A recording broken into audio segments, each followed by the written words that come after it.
ನಡೆಸಲಿಕ್ಕೆ ಯಜಮಾನನಾದವನಿಗೆ ಮನೆಯ ಬೇಕು ಬೇಡಿಕೆಗಳು ಗೊತ್ತಿರಬೇಕು. ಕಷ್ಟ ಸುಖಗಳ ಅರಿವಿರಬೇಕು. ಯಾರಿಗೆ ಯಾವ ಕಾಲಕ್ಕೆ ಏನೆಲ್ಲ ಅವಶ್ಯಕತೆಗಳು ಬೇಕಾಗುತ್ತೆ ಅವುಗಳ ಪೂರೈಕೆ ವಿಧಾನವನ್ನ ಮನೆ ಯಜಮಾನ ಅರಿತಿರಬೇಕು. ಹಾಗೇನೆ ಇಂದಿನ ಮಕ್ಕಳೇ ನಾಳಿನ ಪ್ರಜೆಗಳು, ಭವಿಷ್ಯತ್ತು, ನಾಯಕರು, ಇನ್ನೇನೋ ಹಲವಾರು ದ್ಯೋತಕಗಳನ್ನು ಹೊಂದಿರತಕ್ಕಂಥ ಯುವಜನರಾದವರು ದೇಶವನ್ನ ಕಟ್ಟಬೇಕು ಅಂತಂದ್ರೆ ಅವರಿಗೆ ದೇಶದ ಇತಿಹಾಸ, ಪರಂಪರೆ, ಎದುರಿಸುತ್ತಿರುವ ಜ್ವಲಂತ ಸಮಸ್ಯೆಗಳು, ಪರಿಹಾರೋಪಾಯ ಇದೆಲ್ಲದರ ಅರಿವಿರಬೇಕು. ಅಂದಾಗ ಮಾತ್ರ ದೇಶವನ್ನ ಕಟ್ಟಲಿಕ್ಕೆ ಸಾಧ್ಯ ಆಗುತ್ತೆ. ಹಾಗಿದ್ದಲ್ಲಿ ಇದೆಲ್ಲವನ್ನ ತಿಳಿಸುವ ಒಂದು ಸಣ್ಣ ಪ್ರಯತ್ನ ಇವತ್ತು ಬಹಳಷ್ಟು ಜನ ಕಲಿತವರಿಂದ ಆಗ್ತಿರುವುದು ಒಳ್ಳೆಯದು. ನಾನು ಕೂಡ ಮಾತನಾಡೋದು ಬೇಡ, ಮಾತು ಕೇಳೋಣ ಅಂತ ಬಂದಿದ್ದೇನೆ, ನಿಮಗೆಲ್ಲ ಗೊತ್ತಿರಲಿ. ಆದರೆ ಕಾರ್ಯಕ್ರಮಕ್ಕೆ ಮುಖ್ಯ ಅತಿಥಿಯಾದ ಹಿನ್ನೆಲೆಯಲ್ಲಿ ಜವಾಬ್ದಾರಿಯನ್ನು ನಿರ್ವಹಿಸಬೇಕಾಗುತ್ತೆ. ನನ್ನ ಅನಿಸಿಕೆಗಳಿಷ್ಟೇ. ನಾನು ಯಾವತ್ತೂ ಕೂಡ ನಾನು ಕಲಿತ ಶಿಕ್ಷಣ ಪದ್ಧತಿ, ನನ್ನ ಗುರುಗಳು ನನಗೆ ಹೇಳಿಕೊಟ್ಟಿರುವುದೇನೆಂದರೆ, ಯಾವುದನ್ನ ನೋಡಿಲ್ಲವೋ, ಯಾವುದನ್ನು ಸ್ವತಃ ಪರೀಕ್ಷಿಸಿಲ್ಲವೋ, ಯಾವುದು ನಿನಗೆ ಪರಿಪೂರ್ಣವಾಗಿ ಕನ್ವಿನ್ಸ್ ಆಗಿಲ್ಲವೋ, ದೃಢಪಟ್ಟಿಲ್ಲವೋ ಅದನ್ನ ಸಂಶಯದಿಂದ ನೋಡು ಅಂತ ಹೇಳಿದ್ದಾರೆ. ಹಾಗಾಗಿ ನನ್ನ ಅನಿಸಿಕೆಗಳನ್ನು ಹೇಳಬೇಕಾದ್ರೆ ಬಹಳಷ್ಟು ಸಾರಿ ನನ್ನ ಬದುಕು, ನನ್ನ ಸುತ್ತಲಿನ ವಾತಾವರಣ, ನನ್ನ ಗುರುಗಳು, ನಾನು ಕಲಿತ ಇತಿಹಾಸ ಸಮಷ್ಟಿ ದೃಷ್ಟಿಕೋನದಲ್ಲಿ ಇರುತ್ತೆ ಅಷ್ಟೇ. ಹಾಗೆ ಹೇಳುವುದಾದ್ರೆ ದೇಶವನ್ನ ಕಟ್ಟಬೇಕು ಅಂತಂದ್ರೆ ಅದು ನಿಮಗೆಲ್ಲ ವಿದ್ಯಾರ್ಥಿಗಳಾದವರಿಗೆ ಅತಿ ಹೆಚ್ಚು ಬಹುಶಃ ಕೆಲ ಲಕ್ಷಣಗಳ ಅನಿವಾರ್ಯತೆ ಇದೆ, ಅವಶ್ಯಕತೆ ಇದೆ. ಅದರಲ್ಲಿ ಒಂದು ಅಧ್ಯಯನಶೀಲತೆ, ಓದುವ ಗುಣ. ಏನನ್ನ ಓದುವ ಗುಣ? ಎಲ್ಲರೂ ಹೇಳ್ತಾರೆ ವಿದ್ಯಾರ್ಥಿಗಳಾದವರು ಕೇವಲ ಅಂಕಗಳಿಕೆಯನ್ನೇ ಸೀಮಿತವಾಗಬಾರದು, ವ್ಯಕ್ತಿತ್ವವನ್ನ ಬೆಳೆಸಿಕೊಳ್ಳಬೇಕು. ಏನದು ವ್ಯಕ್ತಿತ್ವ ಅಂತಂದ್ರೆ ಕೇವಲ ಪಠ್ಯ ಪುಸ್ತಕವಷ್ಟೇ ಅಲ್ಲ, ಮನೆ ಅಷ್ಟೇ ಅಲ್ಲ, ರಾಷ್ಟ್ರ, ಪರಂಪರೆ, ಇತಿಹಾಸ ಇದೆಲ್ಲದರ ಬಗ್ಗೆ ಗಮನವಿರಬೇಕು, ದೇಶ ಪ್ರೇಮ ಇರಬೇಕು. ಹಾಗಂದ್ರೆ ಏನು? ಇದನ್ನೆಲ್ಲ ತಿಳಿಯಬೇಕು ಅಂತಂದ್ರೆ ಆ ಅಧ್ಯಯನಶೀಲತೆ, ಓದಬೇಕು ಅನ್ನೋ ಹುಚ್ಚಿರಬೇಕು. ಏನದು ಹಾಗಾದ್ರೆ? ನಮಗೆಲ್ಲ ನಾವು ಪ್ರಾಥಮಿಕ ಶಿಕ್ಷಣವನ್ನು ಪಡೆಯಲಿ, ಪ್ರೌಢ ಶಿಕ್ಷಣವನ್ನು ಪಡೆಯಲಿ, ಪದವಿಯನ್ನು ಪಡೆಯಲಿ, ಪದವಿ ಪೂರ್ವ ಇರಲಿ, ನಾಳೆ PGನೇ ಮಾಡಲಿ, PhDಯನ್ನೇ ಮಾಡಲಿ, ಈ ಶಿಕ್ಷಣ ಪದ್ಧತಿ ಭಾರತ ದೇಶನೇ ಆಗಿರಲಿ ಅಥವಾ ಇನ್ನಾವುದೇ ಪಾಶ್ಚಾತ್ಯ ರಾಷ್ಟ್ರವೇ ಆಗಿರಲಿ, ಅಲ್ಲಿರ್ತಕ್ಕಂಥ ಶಿಕ್ಷಣ ವ್ಯವಸ್ಥೆಯನ್ನು ರೂಪಿಸಬೇಕಾದ್ರೆ ಆ ದೇಶದ ಎಲ್ಲಾ ಬುದ್ಧಿವಂತರೆಲ್ಲ ಸೇರಿ ಪಠ್ಯವನ್ನ ರಚನೆ ಮಾಡ್ತಾರೆ. ಆ ಎಲ್ಲಾ ಬುದ್ಧಿವಂತರಿಗೆ ಪಠ್ಯ ಪುಸ್ತಕ ರಚನಾ ಸಮಿತಿ ಅಂತ ಕರೀತಾರೆ. ಆ ಎಲ್ಲಾ ಪಠ್ಯ ಪುಸ್ತಕ ರಚನಾ ಸಮಿತಿಯವರ ಉದ್ದೇಶ ಒಂದಾಗಿರುತ್ತೆ. ನಿಮಗಿಡುವ ಪಾಠ, ಕಲಿಸುವ ಬೋಧನೆ, ಮಾಡಿಸ್ತಕ್ಕಂಥ ಎಲ್ಲಾ ಪ್ರಾಯೋಗಿಕ ಹಂತಗಳನ್ನ ಕಲಿತ ನಂತರ, PUC ಕಲಿತ ನಂತರ ಹುಡುಗ ಹೀಗಿರಬೇಕು, ಅವನಿಗಿದೆಲ್ಲ ಗೊತ್ತಾಗಬೇಕು, ಇತಿಹಾಸ ಗೊತ್ತಾಗಬೇಕು, ವಿಜ್ಞಾನವನ್ನು ಕಲಿತರೆ ಇಷ್ಟು ವೈಜ್ಞಾನಿಕತೆ ಅವನಲ್ಲಿ ಬರಬೇಕು, ಗಣಿತವನ್ನ ಕಲಿತವನಿಗೆ ತಾರ್ಕಿಕತೆ ಇಷ್ಟೊಂದು ಬರಬೇಕು ಅಂತ ಎಕ್ಸ್ಪೆಕ್ಟ್ ಮಾಡಿರ್ತಾರೆ. ಪದವಿ ಪೂರ್ವ, ಪ್ರೌಢ ಎಲ್ಲಾ ಶಿಕ್ಷಣ ಹಂತಕ್ಕೂ ಕೊಟ್ಟ ಪ್ರತಿ ಪಾಠದ ಹಿಂದೆ ಒಂದು ಉದ್ದೇಶವನ್ನಿಟ್ಟುಕೊಂಡು ನಿಮ್ಮ ಪಠ್ಯ ಪುಸ್ತಕಕ್ಕೆ ಅಳವಡಿಸಲಾಗ್ತದೆ. ಉದಾಹರಣೆಗೆ, ಭಾರತದ ಸ್ವಾತಂತ್ರ್ಯ ಸಂಗ್ರಾಮವನ್ನ ನಿಮಗೆ ಕಲಿಸಲಾಗ್ತಿದೆ PUC ಪ್ರಥಮ ಇತಿಹಾಸದಲ್ಲಿ ಅಥವಾ ಪ್ರೌಢಾವಸ್ಥೆಯಲ್ಲಿ ಅಂತಂದ್ರೆ, ಭಾರತದ ಸ್ವಾತಂತ್ರ್ಯ ಸಂಗ್ರಾಮವನ್ನ ಕಲಿತ ನಂತರ ನಿಮ್ಮಿಂದ ಕೆಲ ಬದಲಾವಣೆಗಳನ್ನು ನಿರೀಕ್ಷೆ ಮಾಡಲಾಗ್ತದೆ. ಏನಾ ನಿರೀಕ್ಷೆ? ಇತಿಹಾಸವನ್ನ ಓದಿದವನಿಗೆ ಭಾರತ ದೇಶ, ಮನುಕುಲ, ಅದು ಸಿಂಧೂ ನಾಗರಿಕತೆಯಿಂದ ಹಿಡಿದು ಇಂದಿನವರೆಗೂ ಕೂಡ ಬೆಳೆದು ಬಂದ ಹಾದಿಯ ಸಮಗ್ರ ಕಲ್ಪನೆ ಇರಬೇಕು. ಎಷ್ಟೊಂದು ಆವಿಷ್ಕಾರಗಳನ್ನ ನಾವು ಕೊಟ್ಟೆವು, ಎಷ್ಟು ಆವಿಷ್ಕಾರಗಳಲ್ಲಿ ನಾವು ಮೊದಲಿಗರು, ಎಲ್ಲಿ ಎಡವಿ ಬಿದ್ದೆವು, ರಾಜಮನೆತನ, ಬುಡಕಟ್ಟು, ಭಾಷೆ, ಯುದ್ಧ ಕಲೆ ಅಥವಾ ಚಿತ್ರಕಲೆ, ನೃತ್ಯ ಇದೆಲ್ಲವೂ ಬೆಳೆದು ಬಂದ ಬಗೆ ಹೇಗೆ, ಗುಹಾಂತರ ದೇವಾಲಯಗಳಿಂದ ಕಲಿಯುವುದೇನು, ಹೊಯ್ಸಳ ಸಾಮ್ರಾಜ್ಯ, ಸಾಮಾನ್ಯ ಪ್ರಜೆಯಾಗಿರ್ತಕ್ಕಂಥ ಒಬ್ಬ ಸ್ಥಳ ಸಾಮ್ರಾಜ್ಯವನ್ನು ನಿರ್ಮಾಣ ಮಾಡುವ ಹಂತಕ್ಕೆ ಬೆಳೆಯುವುದಾದರೆ ಅದಕ್ಕೆ ಕಾರಣವೇನು, ಅವನಿಗೆ ಬೆನ್ನೆಲುಬಾಗಿ ನಿಂತಿದ್ದೇನು ಅನ್ನೋದನ್ನ ತಿಳಿಬೇಕು. ಅದರಿಂದ ಪ್ರಚೋದನೆಗೊಳ್ಳಬೇಕು ಅಂತ ಇತಿಹಾಸ ಕಲಿತ ವಿದ್ಯಾರ್ಥಿಯಿಂದ ನಿರೀಕ್ಷಿಸಲಾಗುತ್ತೆ. ಸ್ವಾತಂತ್ರ್ಯ ಸಂಗ್ರಾಮ ಸ್ವಾತಂತ್ರ್ಯ ಸಂಗ್ರಾಮ ಅನ್ನೋದು ಕೇವಲ 1852ರಲ್ಲಿ ಹಾಗಾಯಿತು, 1939ರಲ್ಲಿ ಇದಾಯಿತು, 42ರಲ್ಲಿ ಆದಾಯಿತು, ಒಂದು ಆಕ್ಟ್ ಇಷ್ಟನೇ ಇಸ್ವಿಯಲ್ಲಿ ಬಂತು, ಇಷ್ಟೆಲ್ಲ ಜನ ಸೇರಿದರು, ಒಂದು ಪ್ರೊಸೀಡಿಂಗ್ ಅನ್ನ ತಂದರು, ಅದಕ್ಕೆ ಬಿಲ್ ಎಂದು ಕರೆದರು, ತದನಂತರ ಆಕ್ಟ್ ಎಂದು ಕರೆದರೆಂದು ಕಲಿತರೆ ಸಾಲದು. ಸ್ವಾತಂತ್ರ್ಯ ಸಂಗ್ರಾಮವೇ ಏನದು? ಯಾಕೆ ಭಾರತ ದೇಶ ಅಷ್ಟೊಂದು? ನಮ್ಮ ಇತಿಹಾಸ ಸ್ವಾಮೀಜಿಯವರು ಹೇಳಿದ ಹಾಗೆ ಪರಂಪರೆ ಬಹುದೊಡ್ಡದ್ದು. ವಿಜಯನಗರದ ಸಾಮ್ರಾಜ್ಯ ನನ್ನೂರಿಂದ ಒಂದು 60 ಕಿಲೋಮೀಟರ್ ಆಗ್ತದೆ, ಹಂಪೆ. ನನಗೆ ಬಹಳಷ್ಟು ಸಾರಿ ಆಶ್ಚರ್ಯವಾಗಿದೆ. ಬೀದಿಗಳಲ್ಲಿ ಹಳ್ಳ, ಅವನ ಬಳ್ಳದಲ್ಲಿ ಪೂರ್ತಿ ನಮ್ಮ ಮುತ್ತು ರತ್ನಗನ್ನ ಅಳಿತಾ ಇದ್ರು. ಜಗತ್ತಿನ ಅಂದಿನ 4 ಸರ್ವಶ್ರೇಷ್ಠ ಸಾಮ್ರಾಜ್ಯಗಳಲ್ಲಿ ಒಂದಾಗಿತ್ತು ಎಂದು ಪಾಶ್ಚಾತ್ಯ ದೇಶದ ಒಬ್ಬ ಇತಿಹಾಸಕಾರ ಉಲ್ಲೇಖ ಮಾಡಿದ್ದ ಅಂತಂದ್ರೆ ವಿಜಯನಗರ ಹೇಗೆ ಬೆಳೆದಿತ್ತು ಸ್ವಾಮಿ? ಹಾಗಿದ್ರೆ ಅಂತಹ ಶ್ರೀಮಂತಿಕೆ ಹೊಂದ ಜನ ಯಾವುದೋ ಒಂದು ಕಾರಣಕ್ಕಾಗಿ ಭಾರತಕ್ಕೆ ಬಂದವರು 200 ವರ್ಷಗಳ ಕಾಲ ನಮ್ಮನ್ನಾಳುವಂತೆ ಮಾಡಿದ ಕಾರಣ ಏನು? ಹೇಗೆ? ಅಂಬಿಯಿಂದ ಆರಂಭವಾದದ್ದು ನಮ್ಮ ಯಾರು ಹೈದರ್ ಅಲಿ ಟಿಪ್ಪು ಸುಲ್ತಾನ್ನಲ್ಲಿ ಕಾಲಕ್ಕೆ ಮೋಸವನ್ನ ಮಾಡಿದ ಮೀರ್ ಸಾದಿಕ್ನವರೆಗೂ, ಕಿತ್ತೂರು ರಾಣಿ ಚೆನ್ನಮ್ಮನನ್ನ ವಂಚಿಸಿದ ನಮ್ಮ ಮಲ್ಲಪ್ಪ ಶೆಟ್ಟಿಯವರೆಗೆ. ಹಾಗಿದ್ರೆ ಕಾರಣವೇನು? ಇತಿಹಾಸವನ್ನ ಓದುವ ನಾವು ಭಾರತದ ಸ್ವಾತಂತ್ರ್ಯ ಸಂಗ್ರಾಮವನ್ನು ಓದಿದಾಗ ಇದೆಲ್ಲವನ್ನು ಪರಿಗಣಿಸಬೇಕು, ಅದರಿಂದ ಪ್ರಚೋದನೆಗೊಳ್ಳಬೇಕು, ಪಾಠವನ್ನ ಕಲಿಯಬೇಕು. ಹಾಗಿದ್ದಲ್ಲಿ ನಮ್ಮ ದೇಶ ಹೀಗಿತ್ತೆ, ಇದೆಲ್ಲವೂ ನಾವು ಕೆಳಗೆ ಬೀಳಲು ಕಾರಣವಾಯಿತೆ.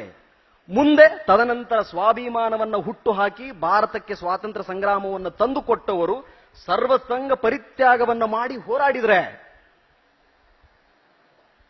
ಇತಿಹಾಸವನ್ನ ಓದುವ ವಿದ್ಯಾರ್ಥಿಗಳಿಂದ ಇಷ್ಟೆಲ್ಲ ಪ್ರಚೋದನೆಗೊಳ್ಳಿ ಅನ್ನೋದನ್ನ ನಿಮಗೆ ಅಳವಡಿಸಿದ ಪಠ್ಯ ಪುಸ್ತಕಗಳಿಂದ ಈ ದೇಶವನ್ನ ಕಟ್ಟುವ ನಾಯಕರು ಈ ಎಲ್ಲಾ ಗುಣಗಳು ಬರಲಿ ಅಂತ ನಿರೀಕ್ಷೆ ಮಾಡ್ತಾರೆ. ಅದನ್ನು ಕಲಿಯಬೇಕಾದದ್ದು, ಕಲಿಸಬೇಕಾದದ್ದು ಗುರುಗಳ ಕೆಲಸ, ಕಲಿಯಬೇಕಾದದ್ದು ವಿದ್ಯಾರ್ಥಿಯಾಗಿ ಆ ಎಲ್ಲಾ ಇದು ನಾನೇನು ಅಧ್ಯಯನಶೀಲತೆ ಜ್ಞಾನಾರ್ಜನೆ ಅಂತ ಹೇಳಿದ್ನಲ್ಲ, ಇದನ್ನೆಲ್ಲ ಕಲಿಯಬೇಕಾದದ್ದು ನಮ್ಮ ನಿಮ್ಮೆಲ್ಲರ ಕರ್ತವ್ಯ.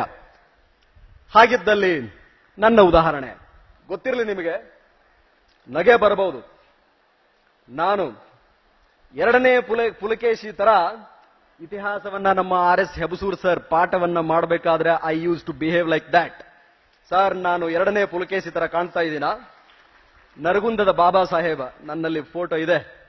ಸ್ವಾತಂತ್ರ್ಯ ದಿನಾಚರಣೆಯ ದಿವಸ ನಾನು ಗದಗ್ ಕಲಾಭವನದಲ್ಲಿ ನಾನು ಒನ್ಆಕ್ಟ್ ಮಾಡಿದ್ದು ನರಗುಂದದ ಬಾಬಾ ಸಾಹೇಬನ ಏಕಪಾತ್ರಾಭಿನಯ. ಇಂದು ನೆನಪಿದೆ ಆ ಪ್ರತಿ ವಾಕ್ಯಗಳು. ನರಗುಂದದ ಬಾಬಾ ಸಾಹೇಬ ಹೀಗಿದ್ನಾ? ನಾನು ಹುಟ್ಟಿದ ದಿನಾಂಕ ಹೋಲಿಕೆ. ಇತಿಹಾಸವನ್ನ ಕಲಿಯಬೇಕಾದ್ರೆ, ಪಠ್ಯ ಪುಸ್ತಕವನ್ನ ಕಲಿಯಬೇಕಾದ್ರೆ ಒಬ್ಬ ವಿದ್ಯಾರ್ಥಿಯಾಗಿ ನಾವು ಅಳವಡಿಸಿಕೊಳ್ಳಬೇಕಾದ ಗುಣಗಳು, ಆ ಮೂಲಕ ದೇಶ ಕಟ್ಟುವ ಕೆಲಸ ಏನು? ನಾನು ಹುಟ್ಟಿದ್ದು ಜುಲೈ 23, 1986. ನಾನು ಹುಡುಕಿದೆ, ನಾನು ಹುಟ್ಟಿದ ದಿವಸ ಯಾರಾದರೂ ಹುಟ್ಟಿದಾರ? ಒಂದು ಹೆಸರು ಸಿಕ್ತು ಸ್ವಾಮಿ, ಚಂದ್ರಶೇಖರ ಆಜಾದ್. ನಿಮಗೆ ಗೊತ್ತಿರಲಿ, ಮೀಸೆ ಬಂದ ಬೆಳೆಯುವ ಹತ್ತಿದ ಹಂತದಿಂದ ಹಿಡಿದು ಇದುವರೆಗೂ ಕೂಡ ನನ್ನ ಮೀಸೆ ಇದಕ್ಕಿಂತ ಲೆಂತ್ ಹೆಚ್ಚಿಗೆ ಆಗುತ್ತೆ ಹೊರತು ಕಡಿಮೆ ಆಗಲ್ಲ. ಪ್ರಚೋದನೆ ಯಾರು? ಪ್ರೇರಣೆ ಯಾರು? ಆಜಾದ್. ಅಯ್ಯೋ ಸ್ವಾಮಿ, ಆ ವ್ಯಕ್ತಿ ಹೀಗಿದ್ನ, ದೇಶಕ್ಕಾಗಿ ಹೀಗೆಲ್ಲ ಹೋರಾಡಿದ್ನ. ನಾನ್ ನೋಡಿದ್ರೆ ನೀಲ್ಗುಂದ್ ಅನ್ನೋ ಗ್ರಾಮದಲ್ಲಿ ಊಟ ಇಲ್ಲ, ನನಗೆ ಹಾಕೊಳ್ಳಿಕ್ ಬಟ್ಟೆ ಇಲ್ಲ ಅಂತಿದ್ದೀನಲ್ಲ. ಇತಿಹಾಸ ಬರ್ತಕ್ಕಂಥ ಮಹಾನ್ ವ್ಯಕ್ತಿಗಳು, ಅವರಿಂದ ಆಗಬೇಕಾದ ಪ್ರಚೋದನೆ ಈ ರೀತಿಯಾಗಿರಬೇಕು. ಇತಿಹಾಸ ಕಲಿತವರಿಂದ ಇದೆಲ್ಲವನ್ನು ನಿರೀಕ್ಷೆ ಮಾಡಲಾಗ್ತದೆ. ಕೇವಲ ಅಂಕ ಗಳಿಕೆ ಅಲ್ಲ, ಇಟ್ಟಿರುವ ಪಾಠಗಳೂ ಕೂಡ ಕೇವಲ ಮಾರ್ಕ್ಸ್ ಅನ್ನ ತೆಗೆಯಲಿಕ್ಕಲ್ಲ. ವಿಜ್ಞಾನವನ್ನ ನಮಗೆ ಬೋಧಿಸ್ತಾ ಇರುವುದು, ನಾವೇನು ಹೊಸ ಆವಿಷ್ಕಾರಗಳನ್ನು ಮಾಡುವ ಅವಶ್ಯಕತೆ ಇಲ್ಲ. ಆ ಮಟ್ಟಕ್ಕೆ ಒಂದು ವೇಳೆ ವಿಜ್ಞಾನವನ್ನು ಕಲಿತ ನಮ್ಮ ಶಿವಮೊಗ್ಗದ ಜನ, ರಾಜ್ಯದ ಜನ, ದೇಶದ ಜನ ಬೆಳೆದದ್ದೇ ಆದಲ್ಲಿ, ಕಲಾಮರ ಸಾಲಲ್ಲಿ ನಿಂತದ್ದೇ ಆದಲ್ಲಿ ಅದಕ್ಕಿಂತ ದೊಡ್ಡ ಹೆಮ್ಮೆ ಪಡುವ ವಿಷಯ ಇನ್ನೊಂದಿಲ್ಲ. ಆದರೂ ಕೂಡ ದಿನನಿತ್ಯ ಬದುಕಿನಲ್ಲಿ ಹೋಮ್ಸ್ ಲಾಸ್ಗಳನ್ನ ಓದುವ ನಾವು ಗುರುತ್ವಾಕರ್ಷಣ ಶಕ್ತಿಯನ್ನ ಕಂಡು ಹಿಡಿದ ಬಗ್ಗೆ ವಿಶ್ಲೇಷಣೆ ಮಾಡತಕ್ಕಂಥ PUC ಪ್ರಥಮ ವರ್ಷ ದ್ವಿತೀಯ ವರ್ಷದವರು ನಾವು ಲಿಟ್ಮಸ್ ಪೇಪರ್ ಅನ್ನ ಟೆಸ್ಟ್ ಮಾಡತಕ್ಕಂತ ವಿದ್ಯಾರ್ಥಿಗಳಾದ ನಾವು ಪ್ರತಿನಿತ್ಯದ ಬದುಕಲ್ಲಿ ವೈಜ್ಞಾನಿಕತೆ ಇರಬೇಕು. ಮೂಢನಂಬಿಕೆಗಳಿಗೆ ದಾಸರಾಗಬಾರದು. ಏನು ವಿಜ್ಞಾನ ಏನನ್ನ ಹೇಳುತ್ತೆ? ಶೂನ್ಯದಿಂದ ಏನನ್ನೂ ಸೃಷ್ಟಿಸಲಾಗುವುದಿಲ್ಲ ಅಲ್ವೇ? a² + b² ಏನು? ಅದ್ಯಾಕೆ ಹಾಗೆ? ಪ್ರಶ್ನೆ ಮಾಡಬೇಕು. ವಿಜ್ಞಾನ ಅಂದ್ರೆ ಅದೇ ಪ್ರಶ್ನಿಸುವುದು. ಜೋಗ ಜಲಪಾತವನ್ನು ನೋಡ್ಲಿಕ್ಕೆ ಬಂದಿರತಕ್ಕಂತ ನಮ್ಮ ಇಡೀ ಜಗತ್ತಲ್ಲಿ ಅಷ್ಟೊಂದು ಜನ ಎಂಜಿನಿಯರ್ಸು ಬಂದು ಹೋಗಿದ್ದಾರೆ. ವಿಶ್ವೇಶ್ವರಯ್ಯನಯ್ಯ ಹೆಸರು ಇನ್ನೂ ಕೂಡ ಅಗ್ರಜ. ಅವರು ಪ್ರಶ್ನೆ ಮಾಡಿದ್ರು, ಏನಪ್ಪಾ ಇದು ಇಷ್ಟೊಂದು ಜಲಪಾತದಿಂದ ನೀರು ಬೀಳ್ತಾ ಇದೆ, ವ್ಯರ್ಥ ಆಗಿ ಹೋಗ್ಬಿಡ್ತಾ ಇದೆಯಲ್ಲ ಅಂತ ಒಂದು ಪ್ರಶ್ನಾರ್ಥಕ ಚಿಹ್ನೆ ವಿಶ್ವೇಶ್ವರಯ್ಯನಲ್ಲಿ ಮೂಡ್ತು. ಗಿಡದ ಬುಡಕ್ಕೆ ಕುಳಿತುಕೊಂಡಿರ್ತಕ್ಕಂಥ ವ್ಯಕ್ತಿಗೆ ಒಂದು ಹಣ್ಣು ಬಿದ್ದ ತಕ್ಷಣವೇ ಪ್ರಶ್ನೆ ಮೂಡ್ತು. 4ನೇ ಕಲಿತಿರ್ತಕ್ಕಂಥ ಒಬ್ಬ ವ್ಯಕ್ತಿ ಡ್ರಾಪ್ ಔಟ್, ಲ್ಯಾಬ್ ಅಲ್ಲೇ ಪದೇ ಪದೇ ಸಾವಿರಾರು ಸಂಶೋಧನೆಗಳನ್ನ ಮಾಡಿ ಇವತ್ತಿನ ಈ ಮೈಕು, ನಿಮ್ಮ ಮೊಬೈಲು, ಲೈಟ್ಗಳನ್ನ ಕೊಟ್ಟ ಥಾಮಸ್ ಅಲ್ವಾ ಎಡಿಸನ್ ಅವರಿಗೂ ಹಲವಾರು ಪ್ರಶ್ನೆಗಳು ಮೂಡಿದ್ವು. ವಿಜ್ಞಾನದ ಮೂಲಗುಣ ಏನು? ಪ್ರಶ್ನೆವನ್ನ ಮಾಡುವುದು. ನಾವೆಷ್ಟು ಜನ ಪ್ರಶ್ನೆ ಮಾಡ್ತೀವಿ? ಪರೀಕ್ಷೆ ಬಂದ್ರೆ ಸಾಕು, ಸ್ವಾಮೀಜಿಯವರು ಹೇಳಿದ ಹಾಗೆ ಭಯ ಸ್ಟಾರ್ಟ್ ಆಯ್ತದೆ, ಕಾರ್ಯಕ್ರಮಗಳು ಸ್ಟಾರ್ಟ್ ಆಗಿಬಿಡ್ತದೆ ಟಿವಿಲಿ. ಬಹಳಷ್ಟು ಸಾರಿ ನಾನು ಹೇಳ್ತೀನಿ ಅದನ್ನ. ನಾನು ಗೀತಾ ಬಿಜಾಪುರದಿಂದ ಫೋನ್ ಮಾಡ್ತಿದ್ದೀನಿ, ಸ್ವಾಮೀಜಿ ಹೇಳಮ್ಮ ಹುಟ್ಟಿದ ಡೇಟ್ ಆಫ್ ಬರ್ತ್ ಏನು? ಸೆಪ್ಟೆಂಬರ್ 12, 1990 ಸ್ವಾಮೀಜಿ ಅಂದ ತಕ್ಷಣವೇ, ಹೌದಾ, ಪೂರ್ವ ದಿಕ್ಕು ನೋಡು ಬಹಳ ಚಲೋ ಐತಿ, ಕುತ್ಕೊಂಡು ಓದು. ಒಪ್ಪುತ್ತೇವೆ, ಜ್ಯೋತಿಷ್ಯ ಶಾಸ್ತ್ರವನ್ನ ನಂಬೋಣ. ವೈಜ್ಞಾನಿಕತೆ ಹಿನ್ನೆಲೆಯಲ್ಲಿ ಹಿಂದೆ ಭಾರತೀಯ ಪರಂಪರೆಯಲ್ಲಿ ಮಾಡಿದ್ದಕ್ಕೂ ಪ್ರತಿಯೊಂದಕ್ಕೂ ಕೂಡ ಒಂದು ಅಸ್ತಿತ್ವ ಉಂಟು, ವಸ್ತುನಿಷ್ಠತೆಯುಂಟು, ವಿಜ್ಞಾನ ಉಂಟು. ಮೂಢನಂಬಿಕೆಗಳಿಗೆ ದಾಸರಾಗುವುದು ಬೇಡ, ಭಯಪಡುವುದು ಬೇಡ. ಸೈನ್ಸ್ ಅಲ್ಲಿ ಒಂದು ಕೆಮಿಸ್ಟ್ರಿ ಹೋದ್ರೆ ಸಾಕು, ನೆಕ್ಸ್ಟ್ ಡೇ ಪೊಲೀಸರಿಗೆ ಟೆನ್ಷನ್. ಯಾವ ಕೆರೆಯಲ್ಲಿ, ಯಾವ ಹಾಸ್ಟೆಲ್ ಅಲ್ಲಿ ಯಾರು ನೇಣಾಕೊಳ್ತಾರ ಏನೋ. ಸ್ವಾಮಿ, ಬದುಕಲಿಕ್ಕೆ ಕಲಿಸಲಾಗದ ಆ ವಿಜ್ಞಾನ ಯಾವುದಕ್ಕೆ ಪ್ರಯೋಜನ? ಒಬ್ಬ ವಿದ್ಯಾರ್ಥಿಯಾಗಿ, ಮನುಷ್ಯನಾಗಿ ಮೂಲಭೂತ ಬದುಕುವ ಗುಣವನ್ನೇ ನಮ್ಮಲ್ಲಿ ಅದು ಕೊಡಲಿಲ್ಲ ಅಂದ್ರೆ ಅದ್ಯಾವುದು ನನಗೆ ಅರ್ಥ ಆಗಲ್ಲ. ಅದೆಂತ ಶಿಕ್ಷಣ? ಅಂತ ಶಿಕ್ಷಣ ನಮಗೆ ಬೇಡ. ಯಾವುದು ನಮ್ಮನ್ನ ಸದೃಢರನ್ನಾಗಿ ಮಾಡುತ್ತೋ ನಿಲ್ಲಬಲ್ಲೆ, ಇಡೀ ಜಗತ್ತನ್ನೇ ಗೆಲ್ಲಬಲ್ಲೆ. ಮನುಷ್ಯನನ್ನ ಸೃಷ್ಟಿಸುವ ವಸ್ತು ಜಗತ್ತಿನಲ್ಲಿ ಹುಟ್ಟಿಲ್ಲ. ಇದು ಭಾರತೀಯ ಉಪನಿಷತ್ತುಗಳು ಹೇಳುವ, ಸಾರುವ ಬಹುದೊಡ್ಡ ಒಂದು ಪರಮ ಸತ್ಯ, ದೊಡ್ಡ ಸತ್ಯ. ನಚಿಕೇತ ಏನು ಪ್ರಶ್ನೆ ಕೇಳ್ತಾನೆ ಯಮನಿಗೆ? 5 ವರ್ಷದ ಬಾಲಕ, ಸ್ವಾಮಿ ಏನನ್ನ ಗೆದ್ದರೆ ಎಲ್ಲವನ್ನೂ ಗೆದ್ದಂತಾಗತ್ತೆ ಅಂತ ಪ್ರಶ್ನೆ ಕೇಳ್ತಾನೆ. ಯಾವುದನ್ನ ತಿಳಿದರೆ ನಾನು ಎಲ್ಲವನ್ನೂ ತಿಳಿದಂತಾಗುತ್ತದೆ ಅನ್ನೋ ಪ್ರಶ್ನೆ ಕೇಳ್ತಾನೆ.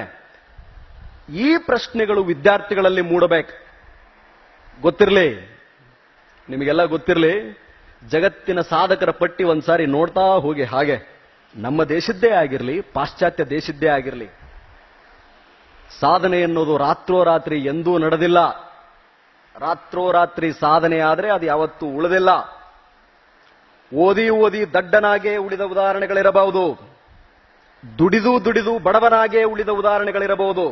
ಏನನ್ನೂ ಓದದೆ ಬುದ್ಧಿವಂತನಾದ ಉದಾಹರಣೆಗಳು ಜಗತ್ತಲ್ಲಿಲ್ಲ. ಏನನ್ನೂ ದುಡಿಯದೆ, ಸ್ವಲ್ಪವೂ ಕೆಲಸ ಮಾಡದೆ ಶ್ರೀಮಂತನಾದ ಉದಾಹರಣೆಗಳಿಲ್ಲ.